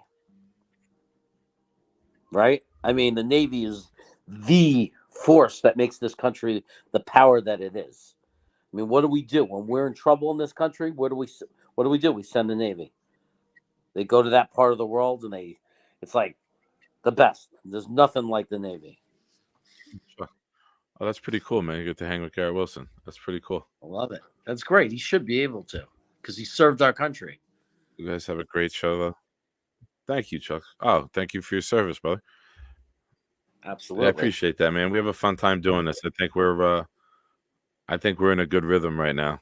You know, Jeremy and I talk a lot off air, and there's nothing forced with us. And a lot of the feedback that we get is how, like, it doesn't seem like, you know, sometimes you get people who do a show together and it's like people who don't have chemistry and they're just like, I make my point, you make your point. I mean, like they don't talk with one another almost. It's like they talk at one another. And I think we got like a real good, almost like a regular radio like type of show, right? Where there's like a lot of interaction back and forth on top of the topics with the chat.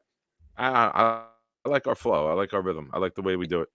And we're not gay. You know, Friday night hangout, which not that there's anything wrong with that, but we're not gay. What? Oh, why are you all of a sudden speaking for me? No, I'm kidding. Why? Whoa, who made you my spokesperson, bro? I'm not. Nothing wrong with the button. That's not there's anything wrong with that. I love the ladies. Love the girls. Love the ladies. ladies. I'm a man in the 80s and I'm down with the ladies. Yeah, total joke, bro. Total joke. I have no restrictions with where I make my jokes. It's a total joke. Mo Dean, what you guys say? You need to advertise to get more people in here. I love Chuck, but how many times can I see that cowboy hat? Well, how many times we got to see that fucking wig?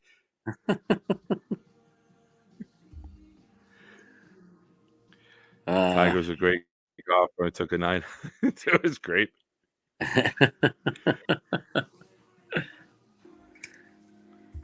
It's amazing how you can get messed up psychologically, you know? Like look at Deshaun Watson. Like, would you advice from down under? You ain't a man till you've had a man.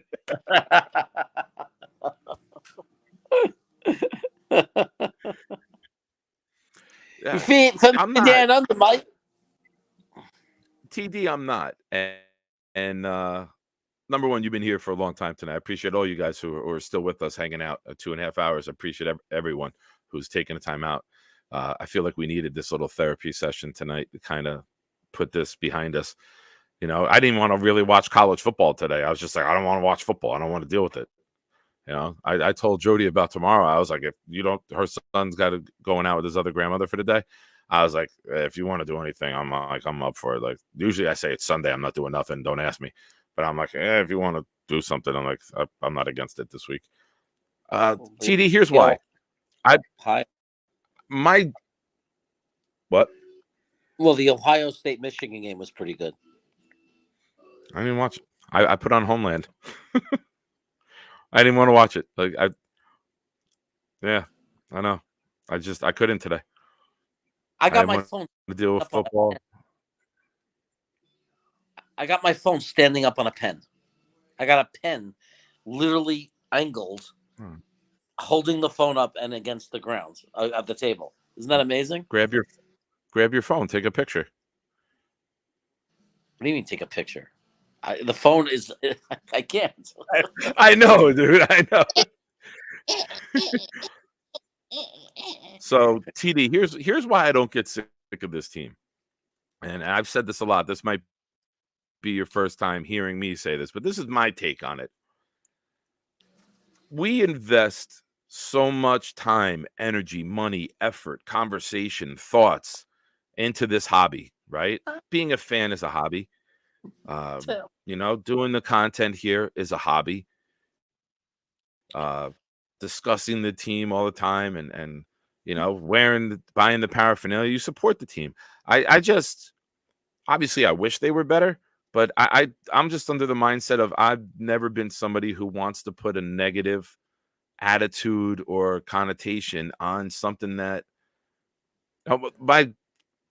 my real life has been a little shitty. So this is like my outlet to take me away from the real life is talking about the Jets, having conversations, text, you know, being in group chats and talking to you guys. So it sucks that we keep finding different ways to disappoint, but I'm still going to think that every move they make is going to be the one that fixes it finally and turns it around and eventually one day gets us what we've all been waiting for. That's just me. Take us to the front. We couldn't have gotten Stroud. Stroud went number 2 overall. We were picking 13th. I don't think they would have made that move. They would have went for Carr. Carr wanted the Jets. They would have got Carr if it wasn't for Rodgers.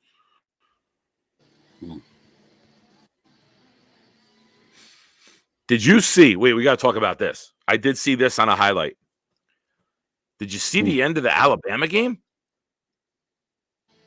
I was a minute left, and then I thought that they turned the ball over, and I wasn't sure because the phone was confusing me. And then I had to run and do something for my wife, and I never found out who won. 4th and goal from the 31. Yeah, that's what I saw. Pushed way back. And Auburn didn't even try rushing anybody. Like there was like 3 and like a spy, and they were like just not even trying to go after the quarterback. And they threw a bullet to like the back corner of the end zone, and the receiver pushed off so bad. Yeah. Like it shouldn't have counted. It was a blatant push off to then get the ball and tap a foot down. And Alabama won on that play. Wow. Holy cow. Was Auburn complaining about the lack of call on the push-off? I just saw the highlight. I saw the highlight of it. I didn't see live. I didn't see the commentary. Oh, TD, I feel that as Jets fans, we are always going to be wishing we had another quarterback. Why couldn't we be bad the year Joe Burrow came out? Why couldn't we have lost to the Rams and gotten the number 1 pick to get Trevor Lawrence? Right. You know, it's why. Why did we take Sam Darnold and not Josh Allen? Funny story about that. I've told this before, but for those that don't know, the youth football program that I coached the year we drafted Darnold, 2018, In the summer, we had Chris Sims come to our field and talk to the kids, do a little workout with them in the summer. And he sees me and we're talking about the Jets. He goes, "A funny story to tell you." He goes, "From what my sources tell me, everyone in the Jet building wanted Josh Allen. Everyone. And Mike McCagnon had the final say, and he pulled the trigger on Sam Darnold." Professional scouting, college scouting, everybody, coaches wanted Josh Allen, and Mike McCagnon went with Sam Darnold. So it feels like we're always wishing it was another way. I had a feeling about Josh Allen. Yeah. It sucks. It feels like we're always. What if that should be when 30 more subs and I can put out merchandise. It should be proud New York Jets fans. What if? ... Like I feel like that's what we're always saying. What if? It feels like we always make the wrong decision for the key ones. Yeah. Yeah. You Do it. we probably. Great. Hey Gunny, thanks again, man. That was awesome hanging. I'm glad it lasted more than a half an hour. Jeremy? That's what she said. I said I'm glad it lasted more than a half an hour. Oh, definitely. I should have said that's what she said. That's what she said. Yeah. Even the comment, great show. That's what she said.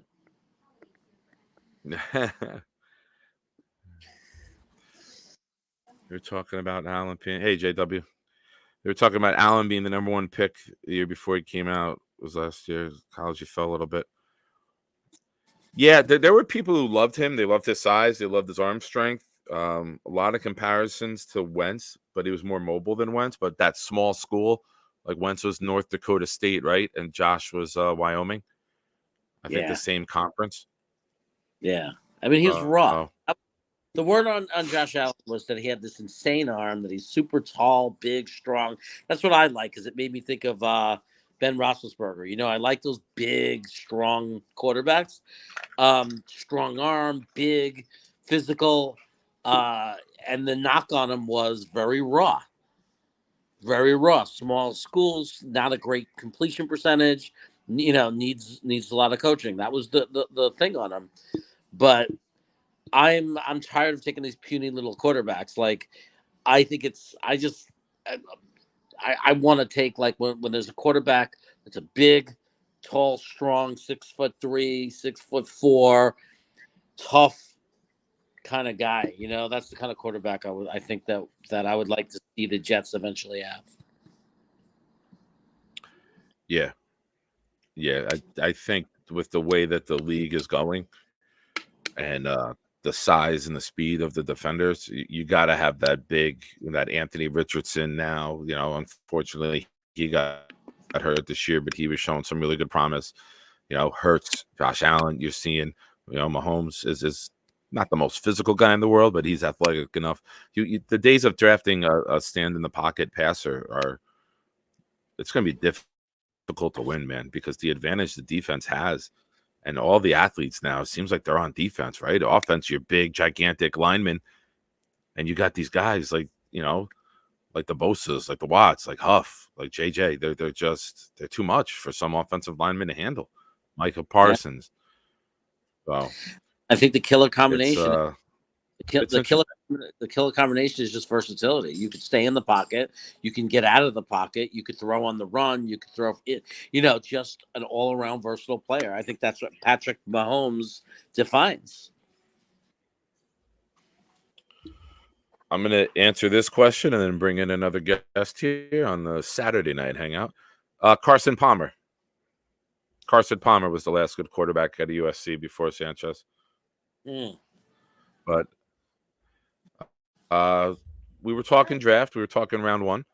And if we're going to get deeper into the draft in November, we got to bring this guy in. This guy is king of the deep dive. I wanted him to name his channel How Dom Sees It, but he decided not to take my advice, and he went with Dom C of Project Prospect. I still like how Dom sees it, right? Like it works. It's a nice play on words. It gets your name out there. I'm gonna stand on this. I'm gonna die on this hill. Somebody else. How you doing, bro? I'm good, man. Hey guys. Somebody else recommended Nostradamus. I thought that was interesting. Nice. Interesting. Yeah. Sure. So what's going on, guys? Those Dom Jets. Those Dom Jets. Oh man. What's a good word? So not much. We had Tigo and Gunny in here earlier. Thank you for popping in. Chaos is here. So some of the scenarios we discussed, we had a little bit of therapy the first hour.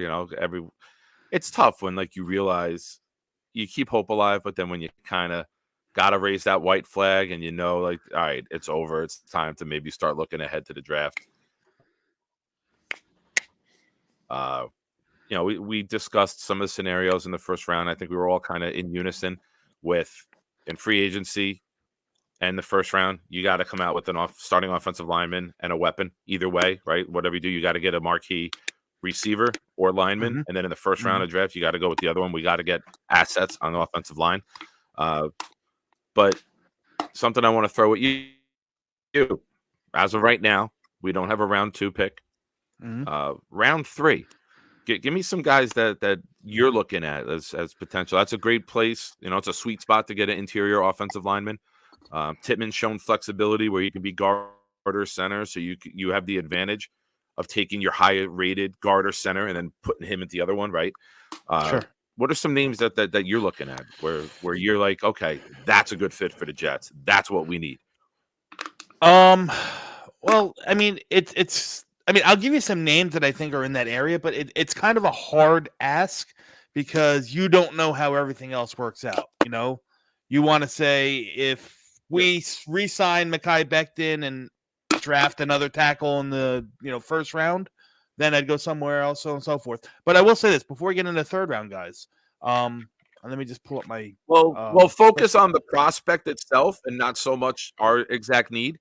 But the prospect, who do you see as prospects who are good fits for us? Gotcha. Well, one guy I think is the West Virginia center, Zach Frazier. I think he's an underrated interior offensive lineman, strong as an ox. Built, has tons of starts under his belt. Very, very strong. Good core balance, good core strength, can anchor down.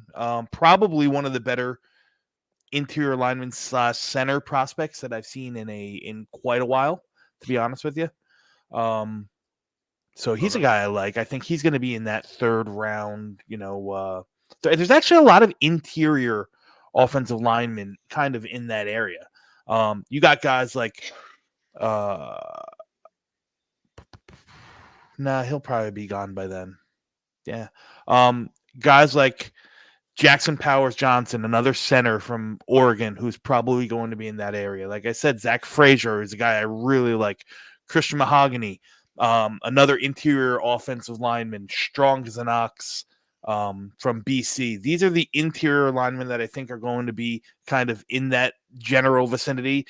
Cedric Van Pran, another center from Georgia. Very well. I think he's another name that's probably going to be in that area if we're talking on the interior of the offensive line.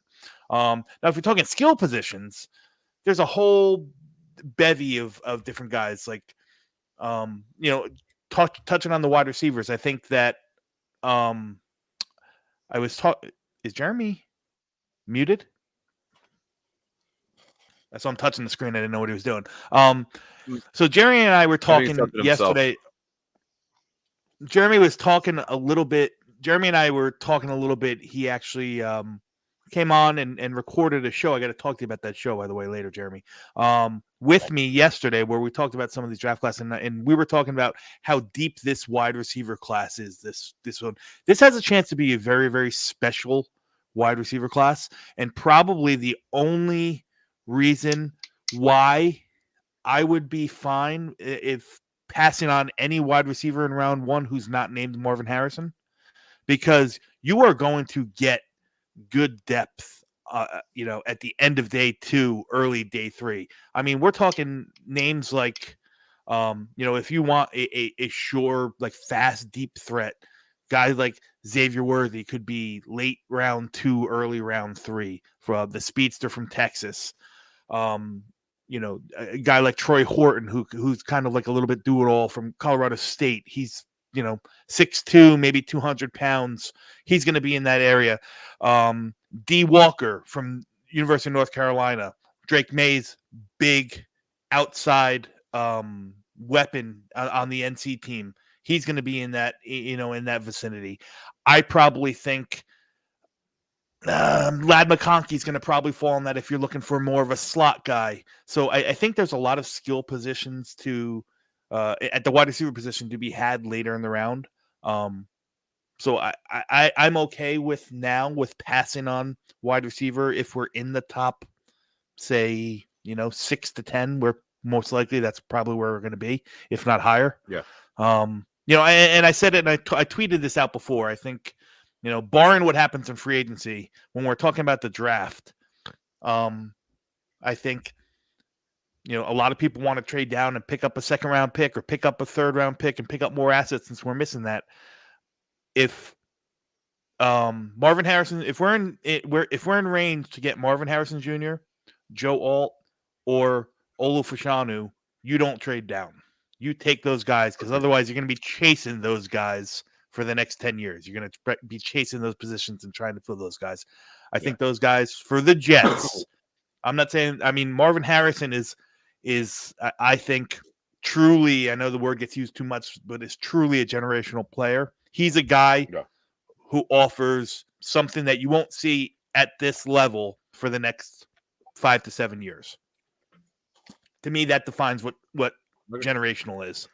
And then the other two guys, I don't know if they're generational, but they are such blue chip, high ceiling, high floor guys that you're instantly plug and play. So, the skill position wise, that's what I really like. I think there's a lot of other positions that could be filled. The interior defensive line is a spot where I think the Jets are going to have to address. Now, whether it's done in the draft or whether it's done in free agency, again, who knows? But if you're talking about that draft and you're talking about those third, and we have 2 fourth-round picks, guys like McKinley Jackson, a big old 320-pound defensive tackle from Texas A&M, has everything that you want in a defensive tackle. Stout against the run, still has some ability to get vertical and press the pocket. Team captain, never, just a good player from his freshman year. Byron Murphy, another guy from Texas, another big guy, over 300 pounds. He's a little bit shorter, more compact, but plays with leverage, plays with great power in his hands. Dante Corleone from Cincinnati, another big defensive tackle, 320 pounds. That's zooming up the boards, but I think he's kind of probably being that, late second to late third round. And, he's got one of the coolest names. You can already, they're already labeling him the Godfather. And we do good with Cincinnati, guys from the University of Cincinnati. So, those are some names that I think that I like in that general area. Outside of the 2 offensive tackles that you named that we should take if they're there, is there any offensive tackle, if you had to pick, or maybe it's more than one, but if there was one other that you think could start right away, be an impact player, will play at an average to better than average level, is there one? Yeah. I think I think there's a lot of tackles that can come in and play. I don't think either of them are going to play at the level right off the bat that we talked about in Alton Fashanu. But Talisi Fuaga is a name from Oregon State. Big guy. He's been, he's a draft darling these days. He's an absolute mauler. 6'6", 340 pounds. Samoan. So you know how he's built. And he's just an absolute road grader. But again, some kind of peg him to move inside because he's got a little bit shorter arms. He doesn't hit he doesn't check all the boxes in terms of length. So he might be a little bit more a guy that might have to move inside at some point, but I think he can play tackle for sure on the right side. JC Latham is another guy who's I'm starting to warm up on. I wasn't too hot on him. I think he's right tackle in the NFL with the chance to kind of move to the left side as well. I'd like to see him really improve against the speed rush because you need to do that on the blind side. Those are guys. These guys are first round picks. Jordan Morgan, another guy, 6'7", 320 pounds from Arizona. I really, really like his game. I think he needs to get a little bit stronger. He's coming off of an ACL tear last year. So, he's got to, really pass all the medicals to kind of get over it. But he's a guy I think that can come in and play. Then there's other guys like Kingsley Suamataya from BYU. Big guy, moves very well in space, perfect for a zone blocking scheme. Kind of had a little bit of down year compared to last year. There's guys like Amarius Mims. You don't know what he is if he comes out, and I think that he's going to be probably a lock solid first round pick. I don't know if he's a day one starter, but he's a guy that has super upside, big, really good mover. Stout against both the run and the pass, but I think again he's just on the right side. I don't know if he's a pure left tackle. Okay. Yeah. All right. Something you said earlier that made my eyebrows shoot up. Go ahead. What if we double dipped a wide receiver? Say we get two solid guys in free agency. What if we double dip? What if we ended up with like Harrison and McConkey, where you get an outside guy? Now you got Wilson, Harrison. Now you put McConkey in the slot. Like I look at this team, and I said earlier, but just to catch you up, yes, there's problems with the system. Yes, there's problems with the play calling. Yes, there's problems with the offensive line not being healthy. Yes, there's problems with who's playing quarterback. But there's also problems with guys not getting open against man, guys not getting a lot of separation. Right now, we're running a lot of short routes, so because we can't block for too long, and Boyle's got no mobility, so you didn't see too much. It was a lot of 7-yard hitches, just it was short little dinky routes. You think if we had got like we obviously need to upgrade the position outside of Garrett. I think everyone's job is not safe outside of Garrett. And what do you think? There's a possibility that we could double dip like early and just say, you know what, we're going to build a really elite wide receiving core. I mean, you would have to really be able to lock in some good, solid free agent linemen for me to be comfortable going that route. On top of it, just the names that you picked. Obviously, there's nothing anyone can say to kind of shoo me off of wanting Marvin Harrison Jr. for any team, let alone the Jets. But McConkey. I was just thinking an inside and outside guy, right? Like, because that's what we need. I get what you're saying. I happen to think that Xavier Gipson has a future as a slot wide receiver. Listen, is he going to be CeeDee Lamb in the slot? Probably not, but I think he could be effective. I think he's shifty enough. I think he, is a good enough route runner. He's young. He's only going to get better. This is really his first taste of the NFL. I think he's a guy that could end up playing a part. If nothing more, he becomes to Aaron Rodgers what Randall Cobb was. That safety blanket, inside. That he's dangerous with the ball in his hand. So, I think I like the idea of bringing in 2 wide receivers, for sure, whether they're in the draft or one in free agency, so on and so forth. But I don't know if I'd necessarily kind of single out a pure slot guy as something that I would say is a need. I think it's more so the opposite. I think it's guys that can create separation on the outside and get yards after the catch. Guys like, Malik Neighbors from LSU. Guys like Brian Thomas from LSU. Guys like Roma Dunze. Those kind of guys. I mean, they might not be there. They're not going to be there in round 3 or anything like that. But I like going and securing the outside because remember, Garrett is a real movable chess piece. He can win from the X. He can win from the Z. He can win from the slot. He can do a bunch of things. So I think if you give more support elsewhere, you can just plug Garrett in where you think best fits. And again, why not get guys like Garrett Wilson? If you got 3 decent wide receivers, okay, for sake of argument, I'm just going to make this up. I'm not saying it's like a sure thing. Say we went and secured T. Higgins. He's your true X, your big X. You go and you draft the guy in the, 3rd round or something like that, or one of the, or even like a 1st round. Say you went and got a 1st round draft pick that's not Marvin Harrison. Say you got Roma Dunze or Keon Coleman or Malik Neighbors or something. Yeah, that's fine.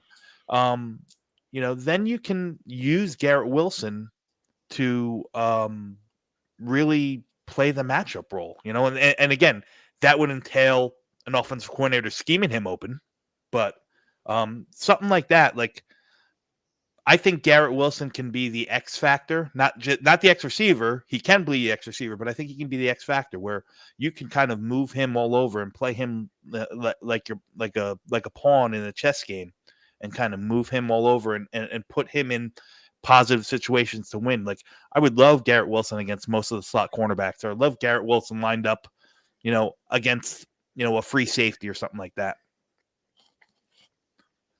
That's what I'm talking about. And Troy Franklin, dude. Jack's saying Franklin. Troy Franklin's a round 2 though, right?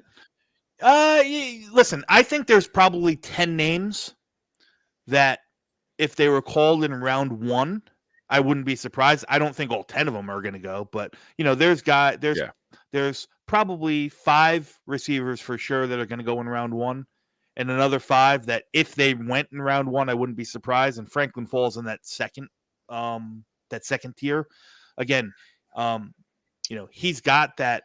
He's got that speed. He's got that yak ability. He's a little bit slight. He reminds me by build, not by his game, but by his build. He reminds me a lot of CeeDee Lamb. 6'2", 180 pounds, super fast, put the ball in, he'll run by you. He can get vertical on you real quick, but he's also shifty enough and does enough in regards to yards after the catch that I think he could be a weapon on any team. So he's a guy I really, really like. He's a guy that's grown on me during this whole draft cycle so far. He's had a great game today. He had a great game. Yeah.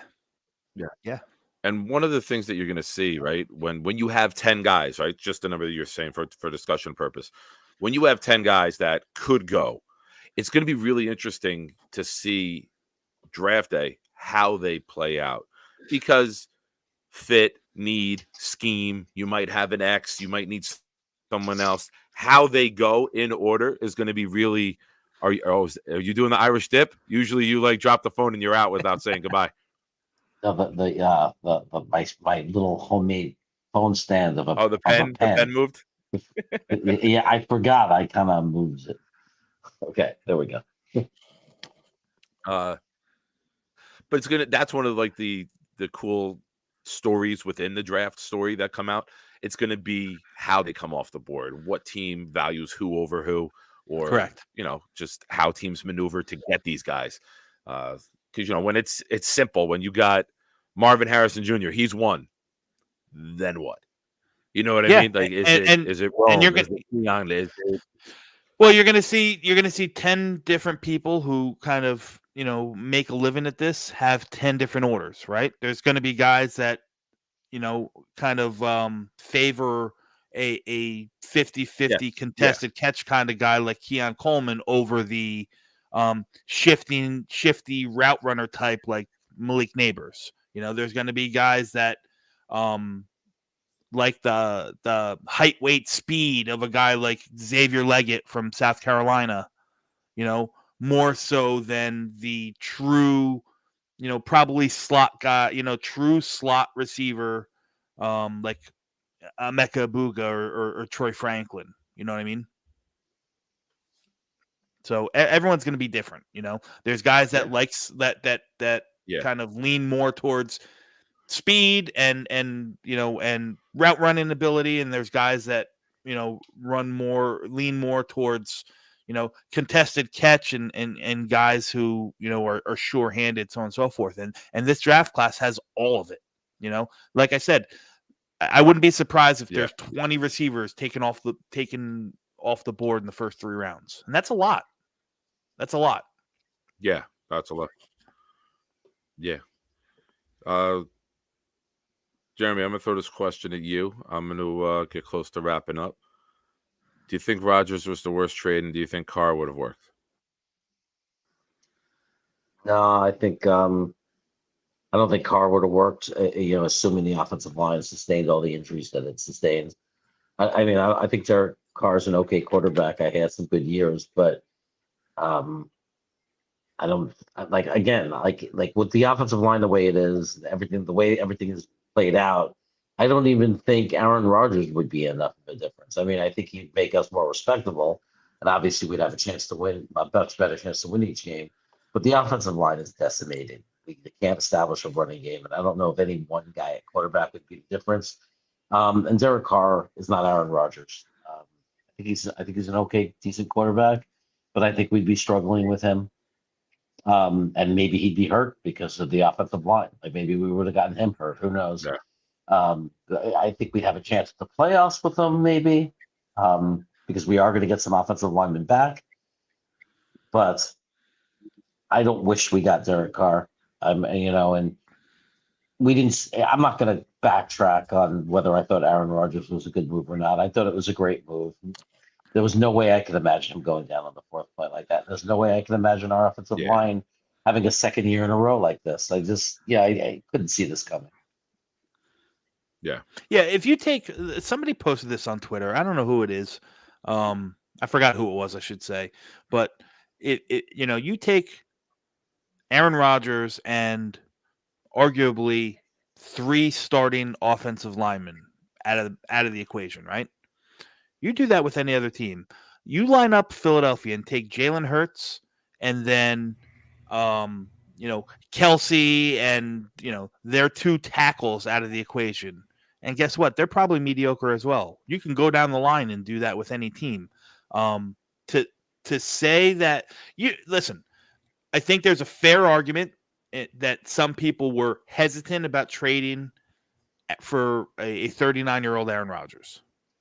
I was not one of them. I thought he was, if you were going to go that route, make the decision to go that route, he was the only choice. But I don't want to just kind of pass off the buck and say, well, let's or sound kind of, real homer. But the Jets were in a tough position once their starting quarterback and 3 offensive linemen went down. Right now, there's a fair argument to say that Joe Douglas didn't do enough once that stuff started to happen, and maybe he did and couldn't get it done, or maybe he was handcuffed by ownership. Who knows?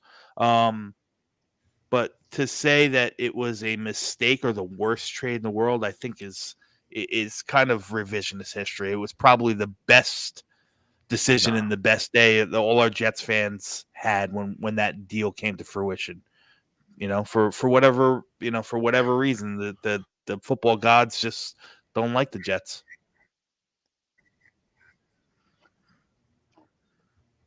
Yeah. Yeti had a comment here.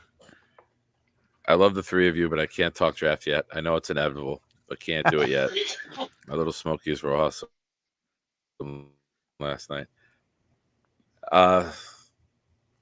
Dom, usually on the Friday night hangout, I do like some sort of pop culture topic.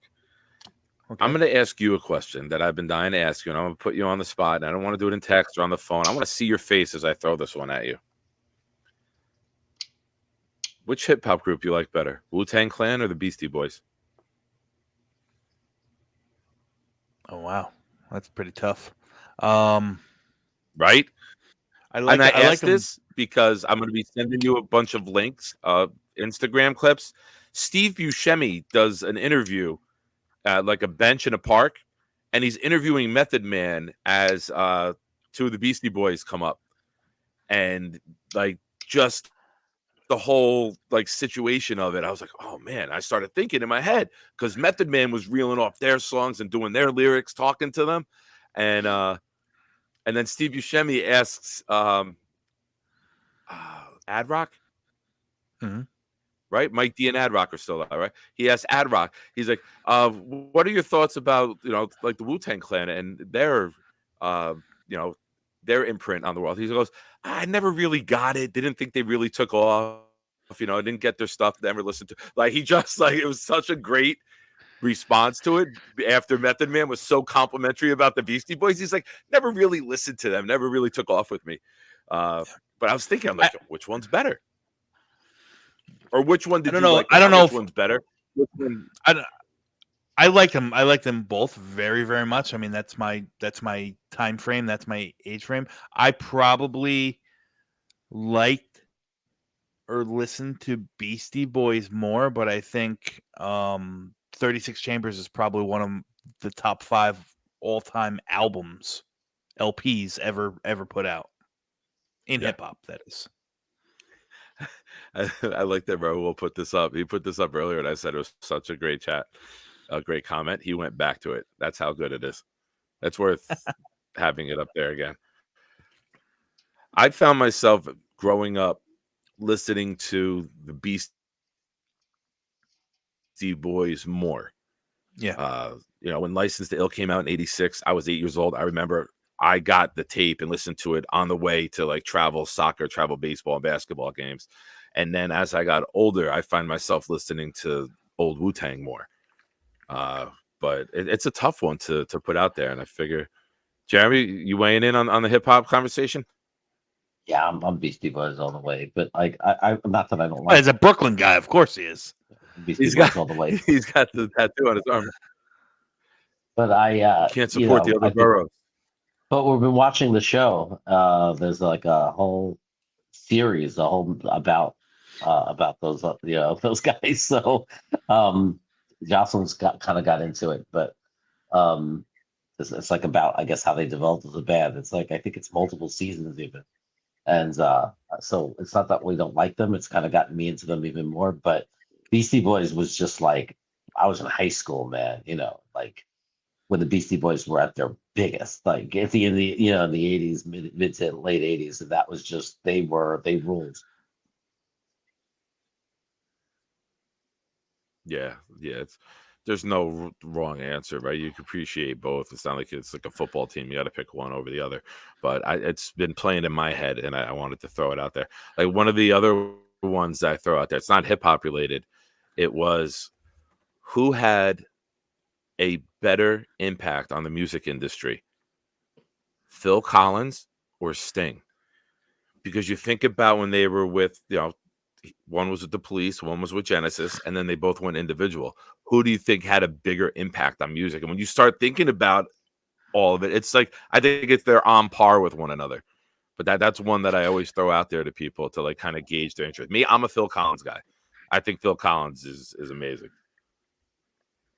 I'd go the opposite. I think the Police is absolutely. The Police is a great band. So. Oh yeah, I'm not knocking them. It's just for me and what I liked. Phil Collins had that one song where he calls that guy out, which was pretty unbelievable. I love that song. The Air. Yeah, and the fact they had Chevy Chase. But Sting, man, I hear you. Roxanne. But all right, I want to. Dom, go ahead, please. Everybody, Dom, take your Yes. page and put it in the chat. Get your YouTube link and put it in the chat, and I'll push it through. I'll make you a moderator so your link can post, because I don't think you can post links. But everyone, you watch him all the time. You love when he comes out with information. He's the guy to go to for draft questions. Please, Dom's trying to build his channel up. He's been working hard. He's grinding. So go show him some love. Go show him some support, and sub to his channel. There it is in the chat at Project Prospect with Dom C. Lots of draft content 24/7, guys. Got a couple podcasts. One that's relatively new that I'm calling the State of the Franchise, where I'm going to be going through all 32 teams with the different content creators, talking about where they stand and where they see free agency or the draft helping them, and then going through a little hypothetical mock draft with those guys. Thank you, Vervain. I just did my first episode with the chaotic one where we covered the New York Jets. Unfortunately, Jeremy, we're going to have to re-record it because I screwed up royally on StreamYard and deleted it accidentally when I was trying to clear out some space. I was so pissed off myself. So we'll talk later in the week, and we'll go through and we'll record that again. But yeah, there's a lot. I got a lot of I probably have about 5 or 6 little 3-minute blurbs coming out on just some draft prospects. Now the time is now, guys, for Jets fans, unfortunately, and for football fans, where the draft cycle is really in second gear now. So you're going to be hearing a lot. You're going to be seeing a lot of mock drafts. You're going to be seeing a lot of prospect breakdowns. And I just want to kind of, get my takes and my views out there as well. So any love you can give me is wonderful. And if not, you can always still catch me around with all of these other great content creators. Yeah, no, definitely, guys. Dom is where it's at. And, you see him going on everyone else's show all the time and helping their channels out with all the information and insight that he has. So please go show him the love, help him build his channel and get that off the ground nicely. Appreciate it. You guys are really good with following everyone that, that we support. So show Dom some love as well. And if you have too many subscribers already, just, take away from Chaos and add it to Dom. I'm kidding. Don't take away from anyone. Jeremy, huge WWE news the last 20 minutes I just found out about. Oh, yeah? What's up? Huge. Do you want me to spoil it, or are you going to put on Survivor Series when we're done?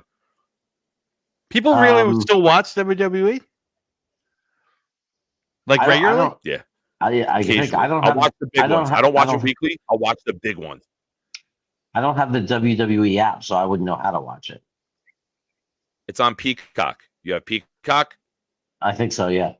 Yeah. I do have Peacock. If not, I will share my cock login with you. Okay. I'm pretty sure we have Peacock temporarily. No, I guess I'll figure it out. I'll watch it. The Peacock main menu on the left, it'll say WWE. You don't want the spoiler? No.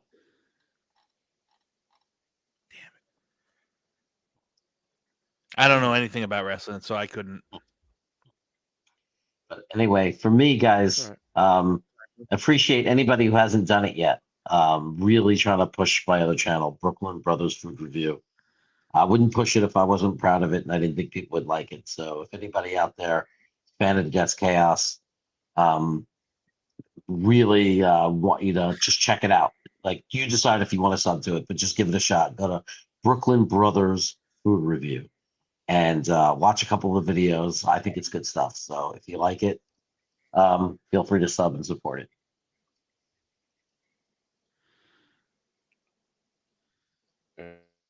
And I just shared that link in the chat. That should pop up. All right, Jeremy, you sign out. I'm gonna give some guy the spoiler. I'm gonna wrap it up anyway. Okay. Wednesday night, Jets Chaos. Jeremy and I. All right. Later, guys. That's the first time he's ever left my show saying goodbye. He usually just does like the Irish dip and like he'll fumble the phone to make it look like, or the laptop. And I'll text him. I was like, you have this Irish dip down to it's a science. He goes, oh yeah, I'm really good. Cause he won't like say goodbye. It's just like he bobbles the phone and then just X's out. Some guy, look in my eyes. What do you see? The cult of personality. CM Punk is back in the WWE. 20 minutes ago, it hit all over the internet. I got tweets about it, a text about it. So I got to go watch Survivor Series. Randy Orton was coming back tonight. That was announced, but I guess CM Punk came back too. So I got to get on there. Dom, thank you. I hope you, I know a couple people subbed. And if you haven't, guys, it's still up here. Search Project Prospect with Dom C on YouTube and do yourself a favor.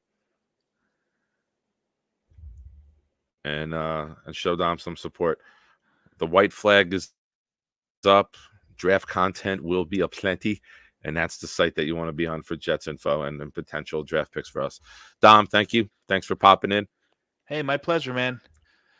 Always a pleasure with you, Nick. Always a pleasure with the guys in the chat. You guys are the best. Braden, down in New Zealand. Haven't seen you in a while, mate. Hope all's well. Oh, you threw in a mate. That was well done. All right, everyone. I know it's been rough. I know we're in a losing streak. But as always, try to find a way to be loud, proud New York Jets fans. Thanks for watching. Thanks for your support. Have a good night. This is producer JR, and you are watching the Proud New York Jets fan show. Now give it up for my boy Nick. Rogers is a fucking Jet. Let's go! This for my special delivery. Spit like this, get my wrist all glittery. Can't wait. Get cake, snakes get slithery. Lean in, show y'all the mean and the chivalry. Let's make sure we Rap play like the Buddha. New York Jets. Right jab like Zab Judah. Every member on my team is a shooter. Tight like a womb, no room for intruders. Spark, twist to the now, Philly. give it And up good for humor. Big Don't Shot. be silly. It's baby, I got it all smothered. Let's go Like to eat a makeup. damn snack.